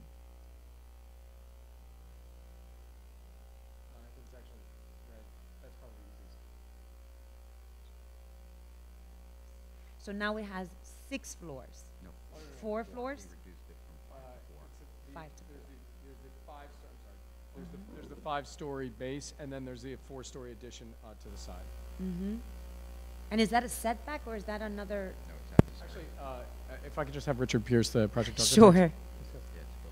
If you could just state your name for the record. Richard Pierce, Turgis and Architects. How you doing? Thank you. Okay, so it is an existing 5-story plus cellar diagnostic and treatment center.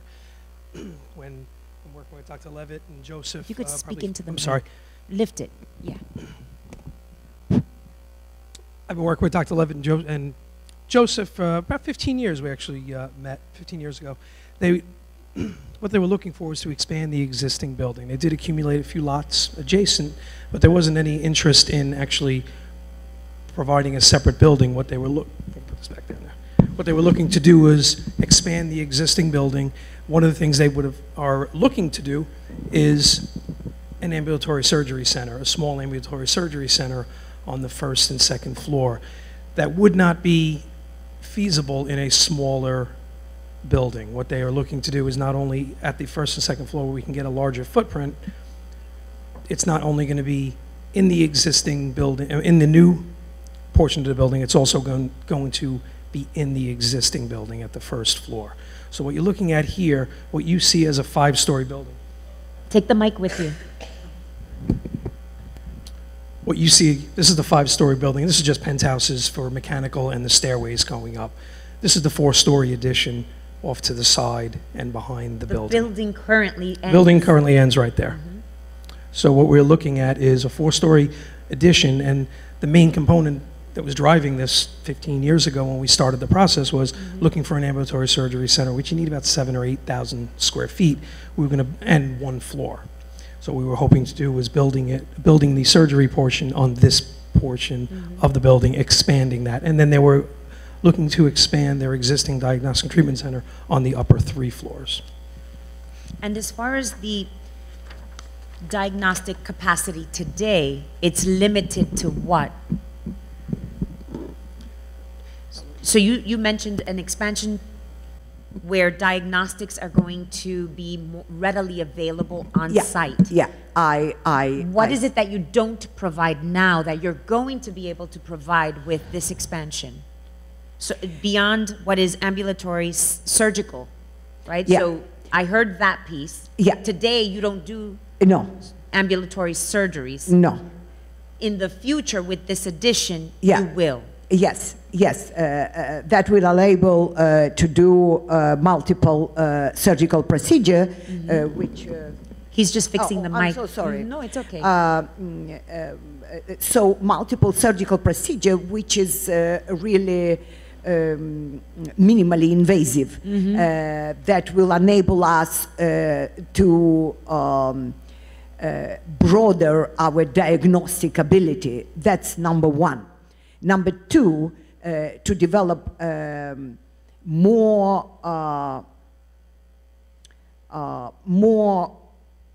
if I may say, broader or deeper diagnostic radiology.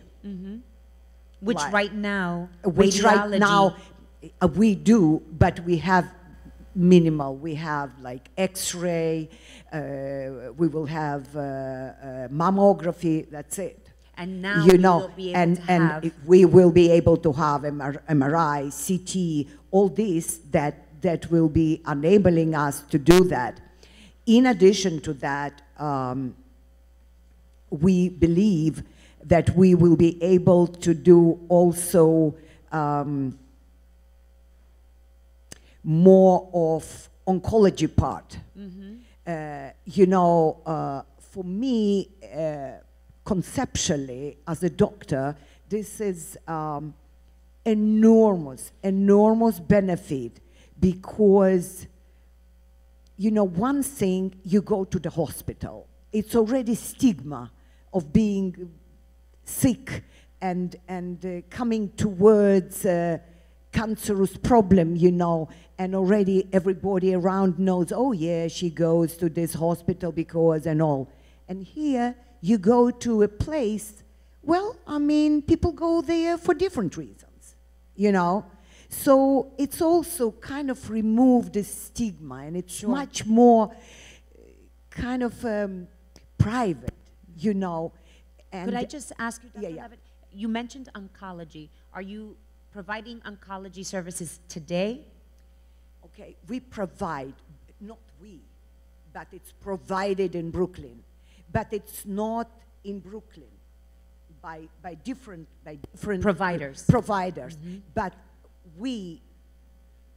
you see, the idea behind is you come in, you have everything under one roof. Sure, full concierge services of medical services. Exactly. You see, that's what I said to you. When you come there, you understand what I'm talking. And you so know, I want to understand the oncology services are not provided today, no. but they will Yes. at your new facility. Yes. Additional equipment is required for that? I would say to you that in order to, we need space, more space. For Well, example, I if understand you want, need, just, Dr. Levitt, just no, may I one finish? second. Yeah. I'm trying to understand Yeah. the expansion need Yeah, based on services. So I'm I trying to hear you, I understand hear you, where I you hear are you. today, Yeah. because we're talking about Yeah. a 2000 filed application with the City Planning Commission that went nowhere, Buildings department, or actually. do, Buildings department. Buildings Department, thank you, that went nowhere. It's not nowhere. 2006, we were approved, everything. Everything Right, was but in approved. between there was a home crest down zoning 2006. in 2006. So Richard, if you could just help me understand why during the land use process of a proposed down zoning in this area, was there no reference to this particular site for consideration Right. to be able to anticipate this expansion? I think that it's a great question, and I think it kind of points to, you know, what notice was for rezonings at the time. I mean, I think that many of the people who were involved in the rezoning, and at this time, Dr. Levitt, they didn't have the same number of lots that they do on this in this area. They were unaware that the rezoning was about to hit, and so there's evidence of the DOB filings. Richard's office actually did the filings at DOB, so you have, you know, that there was a proposed expansion, but then the 2006 rezoning happened, and it downzoned this property. And actually, you know, one of the interesting things about this rezoning is that the building right now on the corner is an R6, was built under R6. So the 19,000 square foot existing facility is legal under the R6, and when the downzoning happens, became a legal non-complying use. Which is why I asked the Sure. question. And so that could have been prevented. It would have been great. It would have been great at the time. I did not represent the Levitt, you know, the Levitt Center at the time. But yes, at the time, it would have been great to be able to engage and to be able to fulfill that.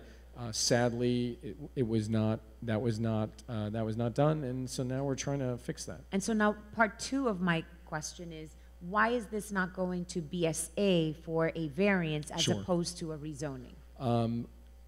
If it was a nonprofit, if it was a unique site, if there was a hardship on the site, that could be addressed by variance. And you know, by way of background, our office has filed over 800 applications at BSA. It's always the first, you know, the first place we look. If the building had begun, if there had been foundations in the ground, then this would have been a vesting case at BSA, and it would have proceeded as an A case and probably would have been granted. But they were in the planning phase. They had not yet broken ground. The downzoning happened, and so they could not proceed, nor could they proceed at BSA. And the downzoning is not enough hardship? Is not. what you're no. saying? No, basically, as far as the threshold findings are concerned, you have to demonstrate some type of site economic hardship, but it also has to be a site unit. It can't just be the Right. market Irregularity. conditions. Right. Correct. And so it is a rectangular lot. There's nothing bad about the lot. It's just that they're unable to expand Going up. Correct. They're over leveraged Correct. already because Correct. of the downzoning. Absolutely. Yeah. The requested zoning permits residential, or rather, the requested zoning permits residential development and permits the building to several stories taller than proposed and much taller than the low-rise homes along both East 12th Street and East 13th Streets. What mechanism guarantees that this building would be developed as a medical building consistent with the height indicated fronting East 13th Street and open parking area fronting East 12th Street? It's a great question.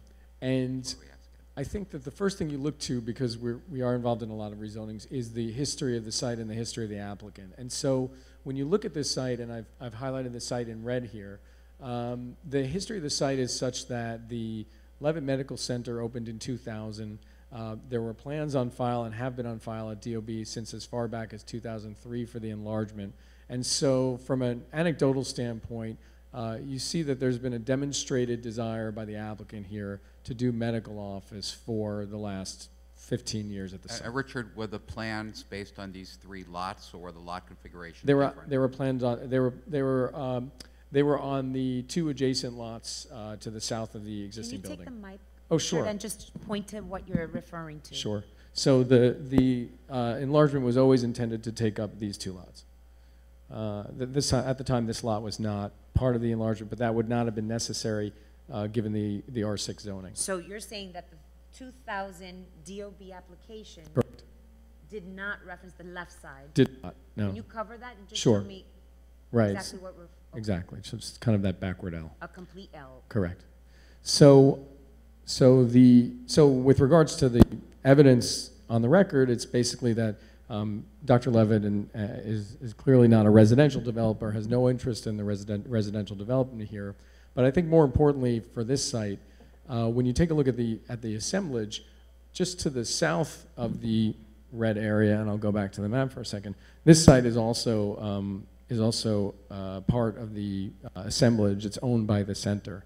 And so to the extent that even if there was a potential residential development, which is not something that is desired in the least, there would be the residential development would be on this lot and would be required, as we've discussed with the office, there'd be a step down between the R7A and R5B. So it's a provision which prevents massing of an R7A building too tall versus the R5B. So already you're looking at a height that would be decreased here. And in addition, you have a lot here which is staying R5B.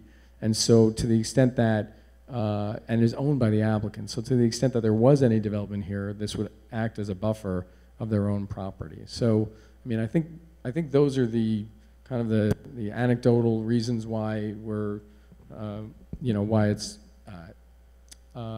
the evidence and why it's persuasive that we're really not seeking a residential So the development R5B portion of the assemblage, it's not part of the plans to build? It is not part of the plans to build.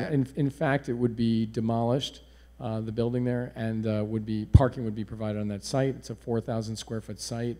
Even with self-park, that would provide 13 to 14 spaces. So there's, oh, I'm sorry, Ina, yes. Speak into the mic.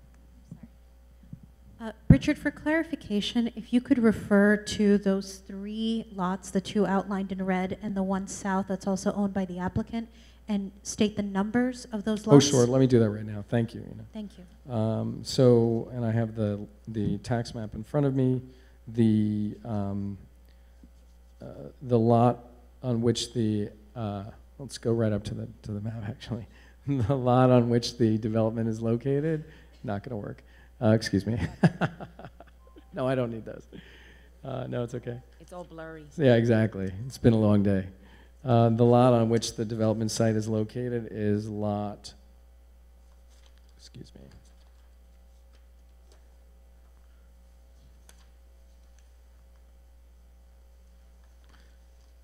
The lot on which the development site is located is lot 9.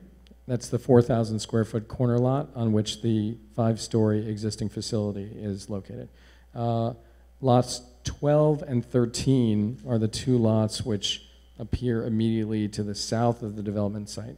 And those would be, that would be included in the development. That's where the additional 4-story enlargement would be located.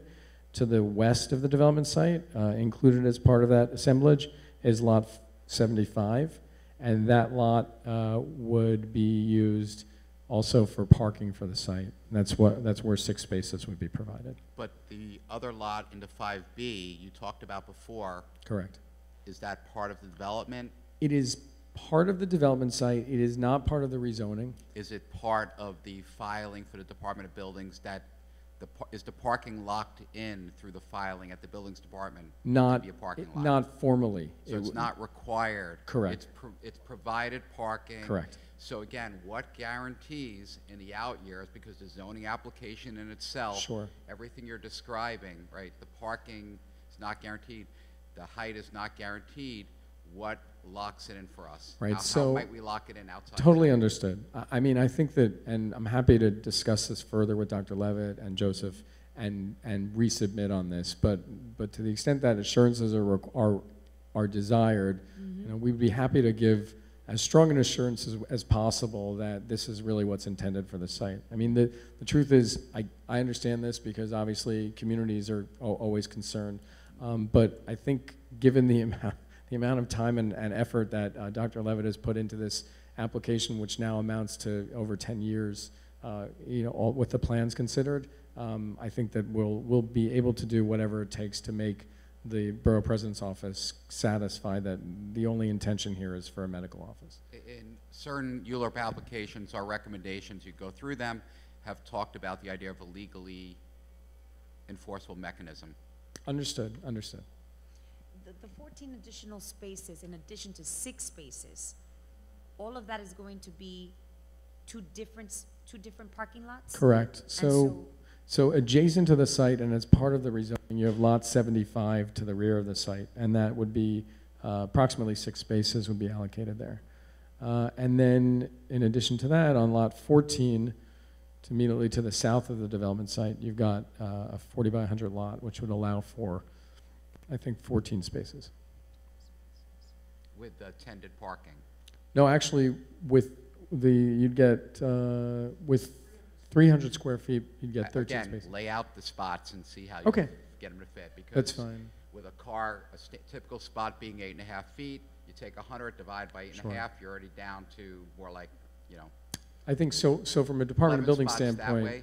Right, sure. but again, that to fit the parking, you need a attendant to go beyond 11 spots. So I think that, but I think actually, if we did do attendant, which is something that we're happy to discuss, I think you probably would be able to get even more. I mean, the raw square footage would give you 20 spaces, But the physical layout, understood. all right, reality versus technical calculation. Sure. Rather deal in reality.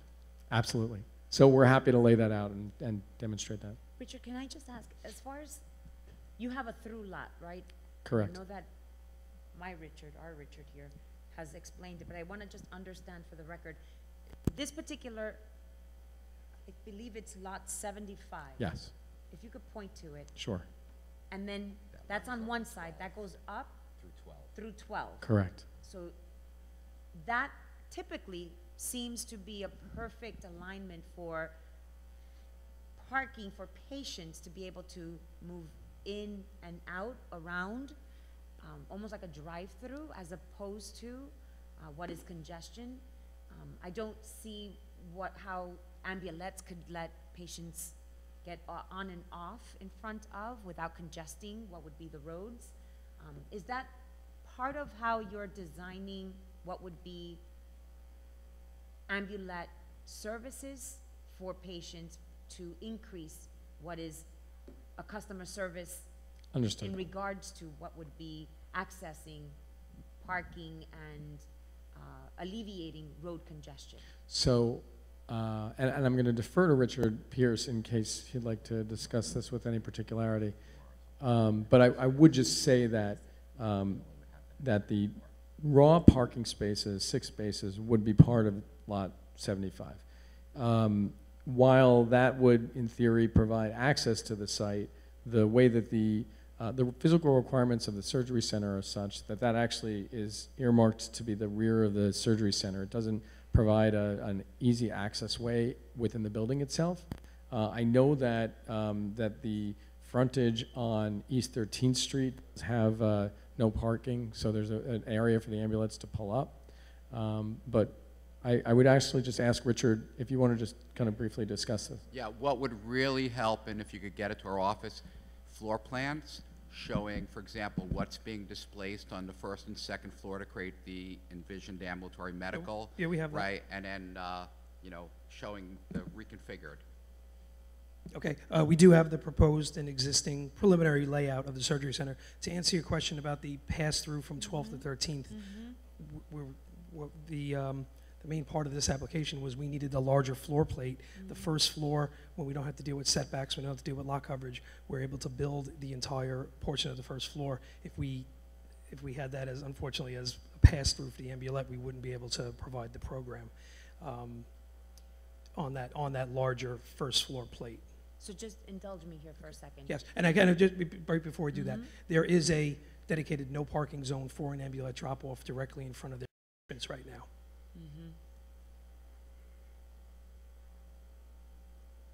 And will the surgical space, ambulatory surgical center, have rear access as well for parking, patients that are parking in the rear? Likely not. Towards the back of the building is where the larger operating rooms and the, what we call the PACU, the pre and post-op waiting area is. Not a space that we'd like to have public passing through. Again, because of the program, there are several large space requirements, operatories, pre and post-op, that really are eating up that space. So, in hindsight, right, if you take what is the surgical center and move it up to the second floor, you could have a public plaza open area where you could pass through. I cannot build all the way out on the second floor. You cannot build a ambulatory surgical center on the second floor. No, zoning-wise, I can only build full lot on the first floor. 23 feet or 1 story, correct? For the through lot portion, the second floor, you could go back, but again, it's a 20 It's only 20 width. feet wide, Correct. yeah, it doesn't work. I think we could definitely look at having an entrance and a hallway that leads around that area with a little bit of reconfiguration. It's definitely something to think about. We're concerned with the road congestion. Traffic mitigation is a big deal. I appreciate that you mentioned that there is signage for ambulatory transportation to come up, but just patient care coming around the block unnecessarily, no access from the rear parking spaces in the rear of the building doesn't seem wise. So I just want to understand what is the vehicular mitigation here. Yeah, and I think one of the things we spoke about in our meetings, that maybe the 6 lots in the back are staff only. This way patients are not coming around and keeping the front lot more for patients, the larger lot for patients. And the larger lot for patients is located where on this image? Yep. It's directly adjacent to our proposed building, but outside of the rezoning.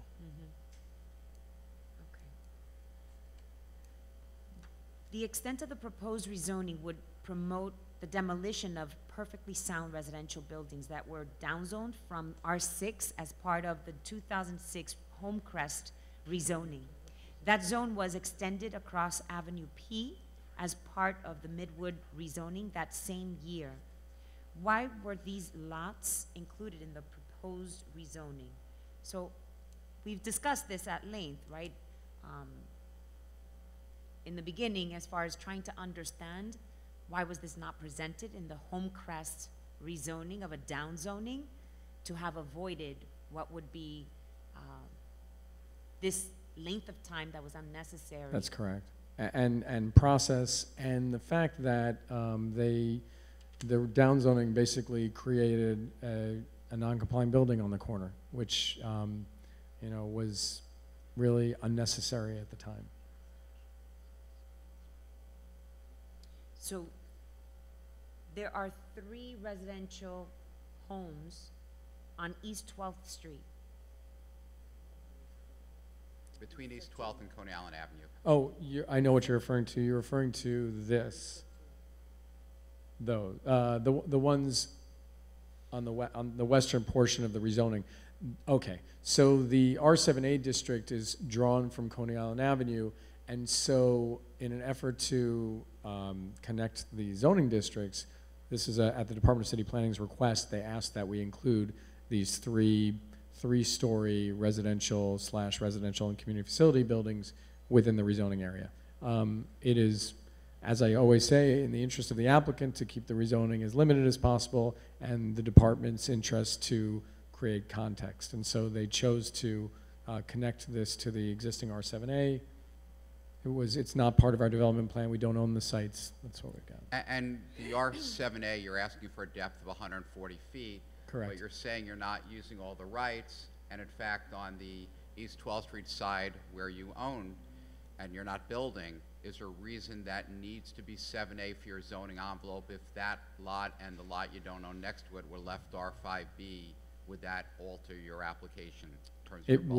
would. If you'd allow me, I'd actually would like to introduce Sandy Hornick. Sandy is, being a former director of zoning at the Department of City Planning and a valuable addition and consultant, has looked at the R5B question and can answer that specifically. And again, that's not for your building on 13th Street. It's simply the issue of that parking site and how having a line mid-block between 7A and 7B would affect the building that has the 100% lot coverage. You know, do you need the 7A where you're only going to park, which you're talking about potentially now staff parking? I don't believe so. So if that part were chiseled out and you simply had the 140 feet along the East 13th Street side, We're not using all the available FAR. and so therefore your so bulk you would be took out fine. 20,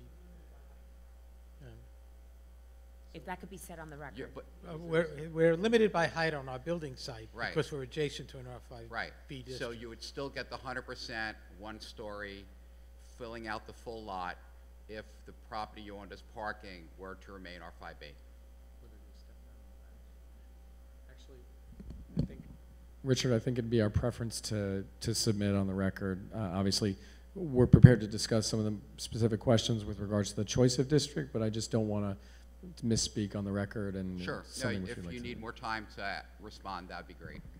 And I still want to understand the expansion over, which was the recommendation of city planning, to include those particular 3 lots would not hinder your application and the success of development of what it is you're intending to do if it were removed. That's correct. Okay. That's all I needed to know. Can I just clarify that just a second? It would not hinder it if the department and the commission and ultimately the council was comfortable in just creating a zone that's not connected. If the lack of connection creates a problem for mapping it, it could create a problem. So that's But really, those 2 lots in the 140-foot zone, you'd still have the connection. that's correct. Right. So those 2 lots, you'll get back to us whether there's sensitive need, and I Right. understand your point out connection on the 3 lots you don't own, Right. the other direction. And so I understand you don't want a spot zoning here. I said it, not you. I just want to make sure that if it's not necessary to include, similar to what happened to you, where you did not know about a notification about a downzoning, that neighbors on the reverse side won't know about this notification and will be upset or not included in a process that should have included them. I mean, with a distinction that that they'll be upzoned, whereas we were downzoned. But understanding that it is still it's an R7A with an inclusionary requirement. It's not the lot that you don't own, it's the lot across the street, it's the lot next door, right? So on the property you don't own The next to where you're... conformity starts Understood. changing. Assuming you satisfy a legal mechanism that you're staying parking, that house you don't own could go to a height of 55 feet because of that Understood. edge rule. Right. But it's right next to, obviously, you know, so that one additional house can be found by a developer, and now you have a property next door that suddenly is looking at a higher house across street looking suddenly at a higher house. You know, so- Understood. Okay. So thank you. Considering that the proposed addition appears to be 12,000 square feet and the existing through lots of 6,000 square feet between East 12th Street and East 13th Street permit 12,000 square feet of community facility floor area according to the existing R5B zoning. I think we just discussed this. Why was it determined to pursue a course of rezoning as opposed to building a separate as-of-right structure with fire-rated connections to the existing building?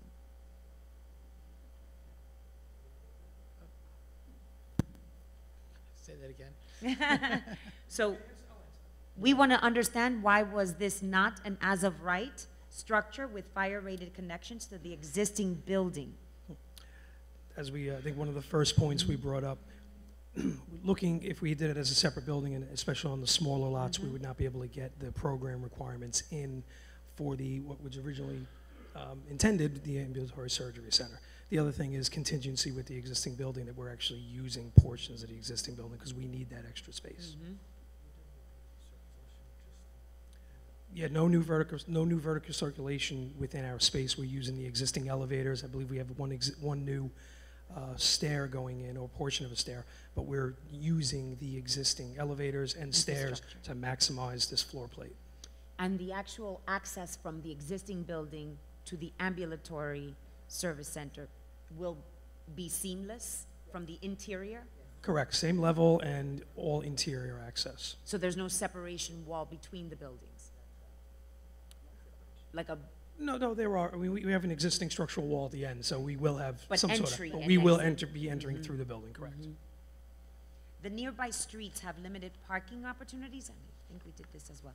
Parking resources in the area will be further diminished by the anticipated closure of the municipal parking lot on Kings Highway and East 14th Street. Furthermore, there has been talk of reducing curbside parking to accommodate select bus service along Kings Highway.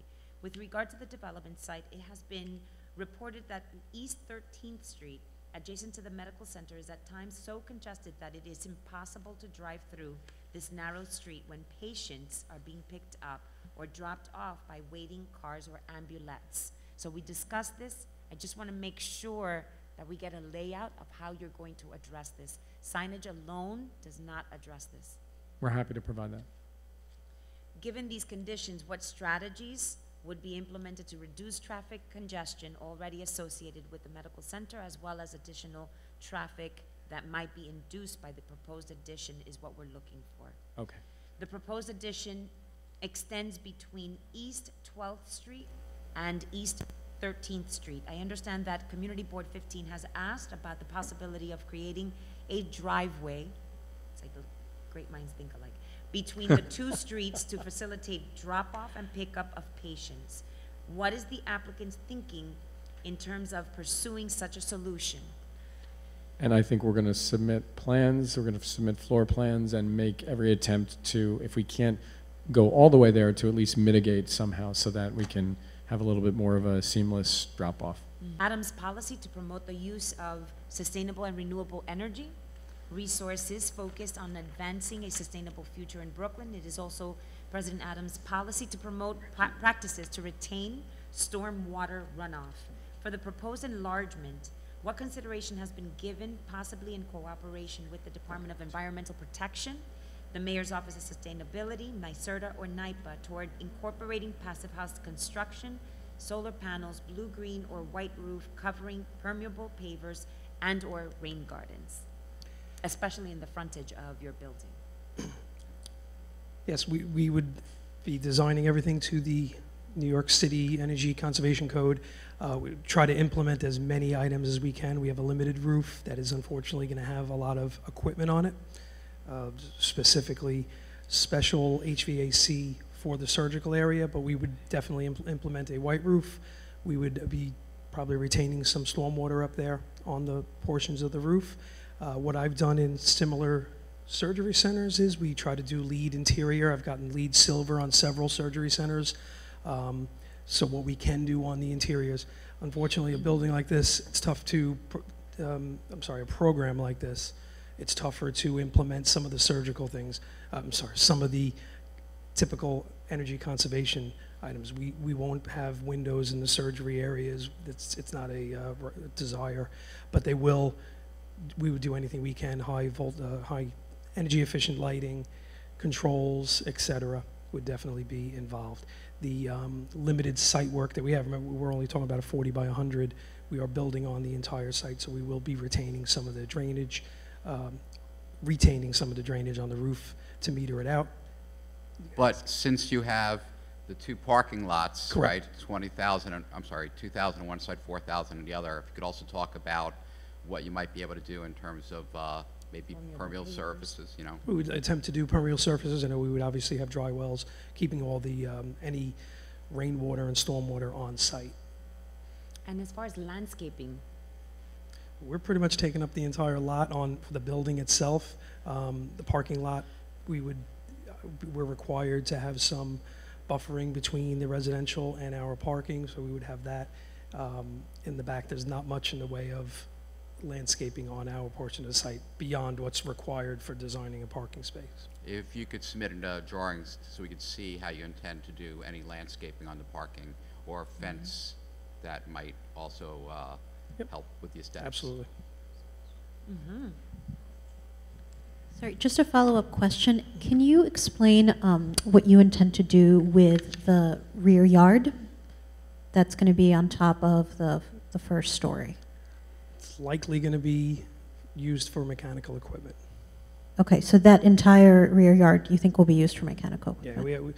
for the surgical, there is a dedicated, pretty large HVAC unit. If you've ever been into a surgery and pre and post up, you can almost feel the breeze. A lot of air changes per hour and filters. There's one large unit and several smaller ones that would go there. We would shield them for noise, because we do that on most of them if we're ever concerned about adjacent residential, anything else. So we usually actually build fencing around those larger units. So now you have a unit that's about the size of a truck, and we're going to build fencing around that that's about 3 feet away from the unit. All of a sudden, you don't have much roof space left.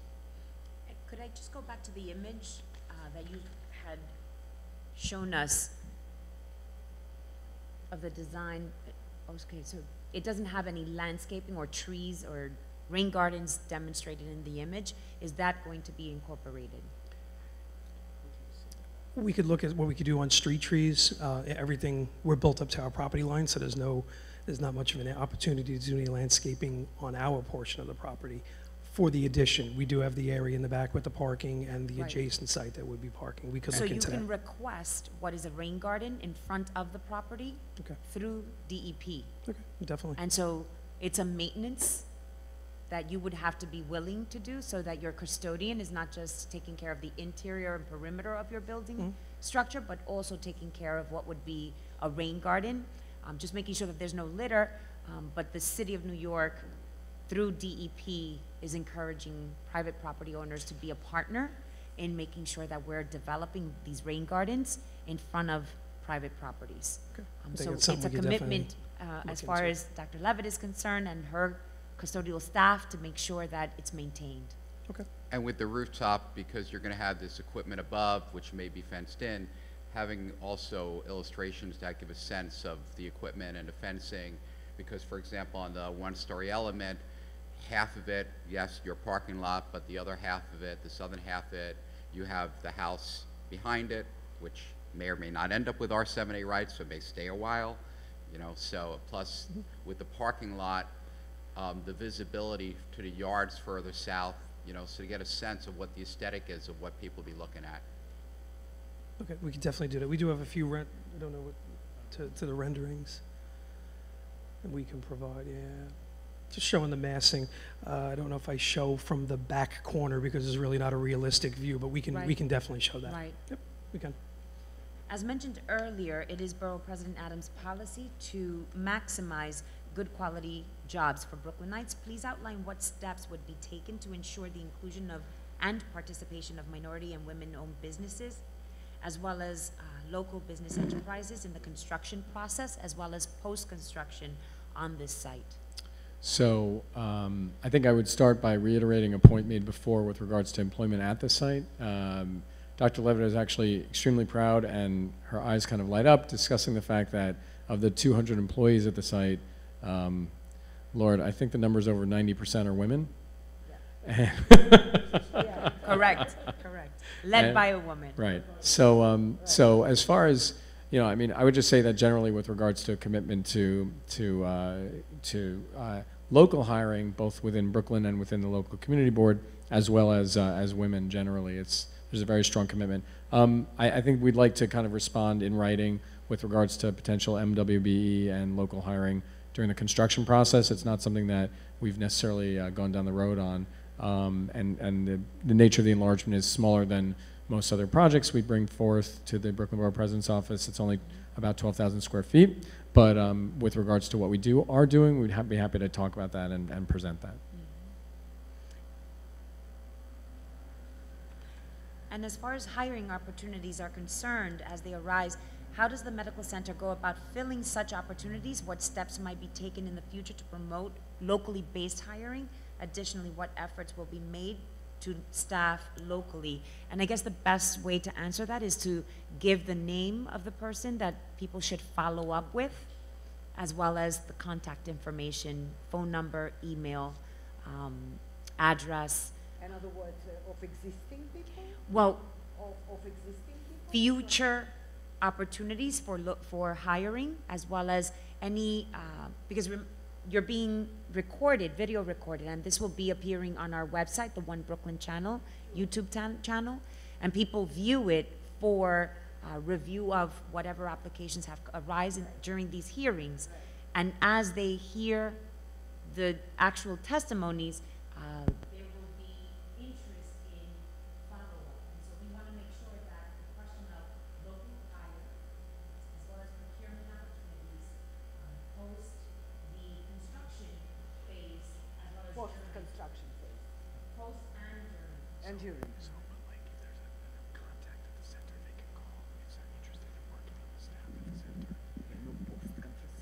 Construction, obviously. Yeah, okay. Thank you.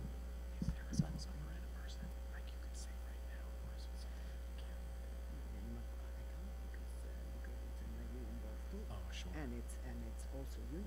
So Dr. Levitt notes that because of the affiliation with NYU, there's kind of a larger body that's involved with the hiring process. Ah. So I think probably what we would do would be, we'd, Not just affiliated. sure. It's a part of us. And the microphone, please. So what we would do is we would in addition, submit the information to the Brooklyn Borough President's office just to document the steps we take in hiring, you know, which have in the past produced a very high local hiring rate. And so I want to be clear with what we're saying here. Inquiries about this project will be channeled through NYU? Yes. And who in NYU is the contact? Yeah, it's a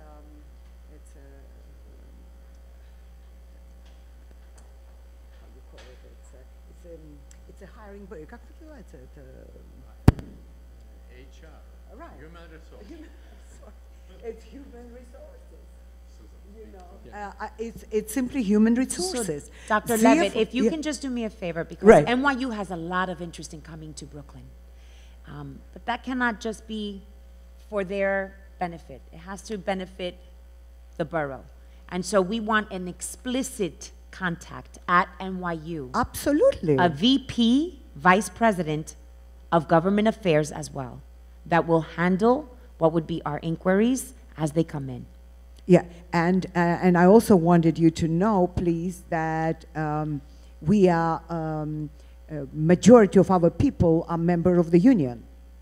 So there is a lot of requirements, you know, because... Right, but I'm because- talking about, yeah.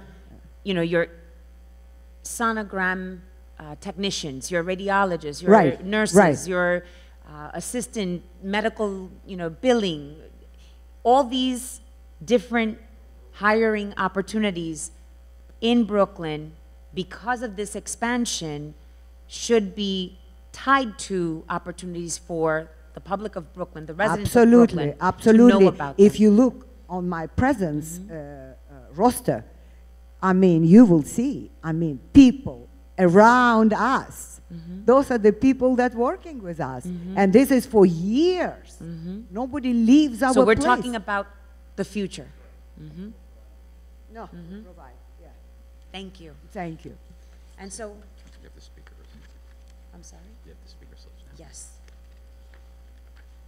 So I just want to thank the team for this application who just presented. Thank you, Dr. Levitt. Congratulations with all your success over the course of the last 22 years. We will be moving forward with the next portion of this particular calendar item. I'd like to call Palia Malkina.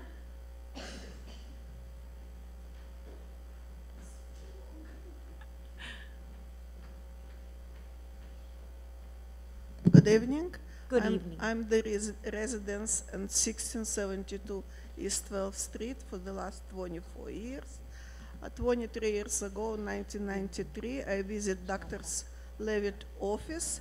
It was a small office in the same place, and I'm with Dr. Levitt 24 years.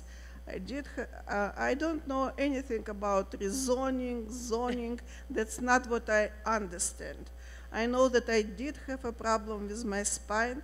I was running around to Bay Ridge for tests.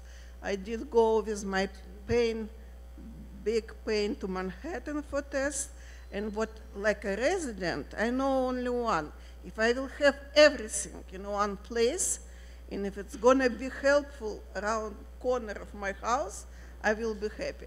And I believe that all residents of the area, if they don't need to go to Manhattan in pain or to go in Bay Ridge in pain, they can do everything in one place, they would be happy. I would be very happy. Thank you. Oh, be careful. We don't want you hurting yourself again. Thank you so much, Ms. Martina. And now I'd like to ask Alec Tatel.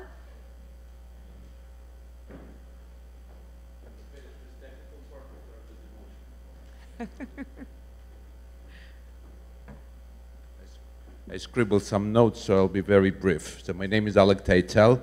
I'm community board 15 member since 2015. I also board member of Kingsborough Community College Foundation. Also, I'm staunch supporter of small businesses in our neighborhoods, not only as a banker, but also as a community activist and Brooklynites. I'm also a strong supporter of Levitt Langone Medical Center for years. Currently working in Sheepshead Bay area. I spent over 6 years working in Kings Highway and witnessing transformation of Kings Highway area was starting in 2000 when the first Levitt building was erected and rapidly become very popular among local and not so local Brooklynites. It was very difficult to park even 15 years ago in Kings Highway. If you're familiar with Kings Highway area, you know how difficult to get through.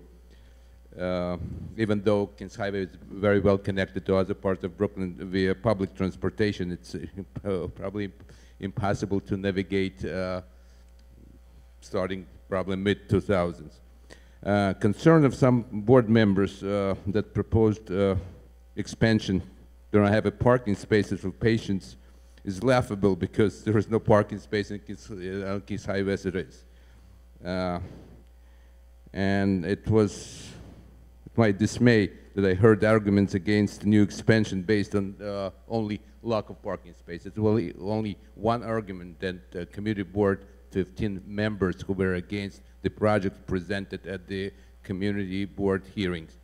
The same people has never opposed or raising concern about having retail behemoths like TJ Maxx or Target in the area. And by the way, who can explain the necessity of placing Target store in a very dense side street of East 13, what took place of much needed 4 or 3 stories garage that a lot of people who shopped and work on Kings Highway were using to park their cars. In the end, I'd like to say that having a new improved expanded medical facility backed by reputable New York University or Langone in this case will bring much needed high quality service to locals and not so local residents of Brooklyn. So I'm strongly support the expansion of Levitt Medical Center. Thank you very much. Thank you for your service on the Kingsborough Community College Foundation. At this time, I'd like to ask Edward Mandablat to come up, and you are our final speaker.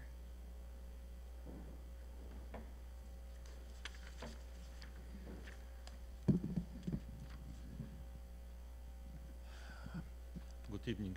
Good evening. I'm just a patient I'm just a simple person, and I know this medical center almost for 20 years. And I appreciate that, that what they want to do for our community. Just small sample.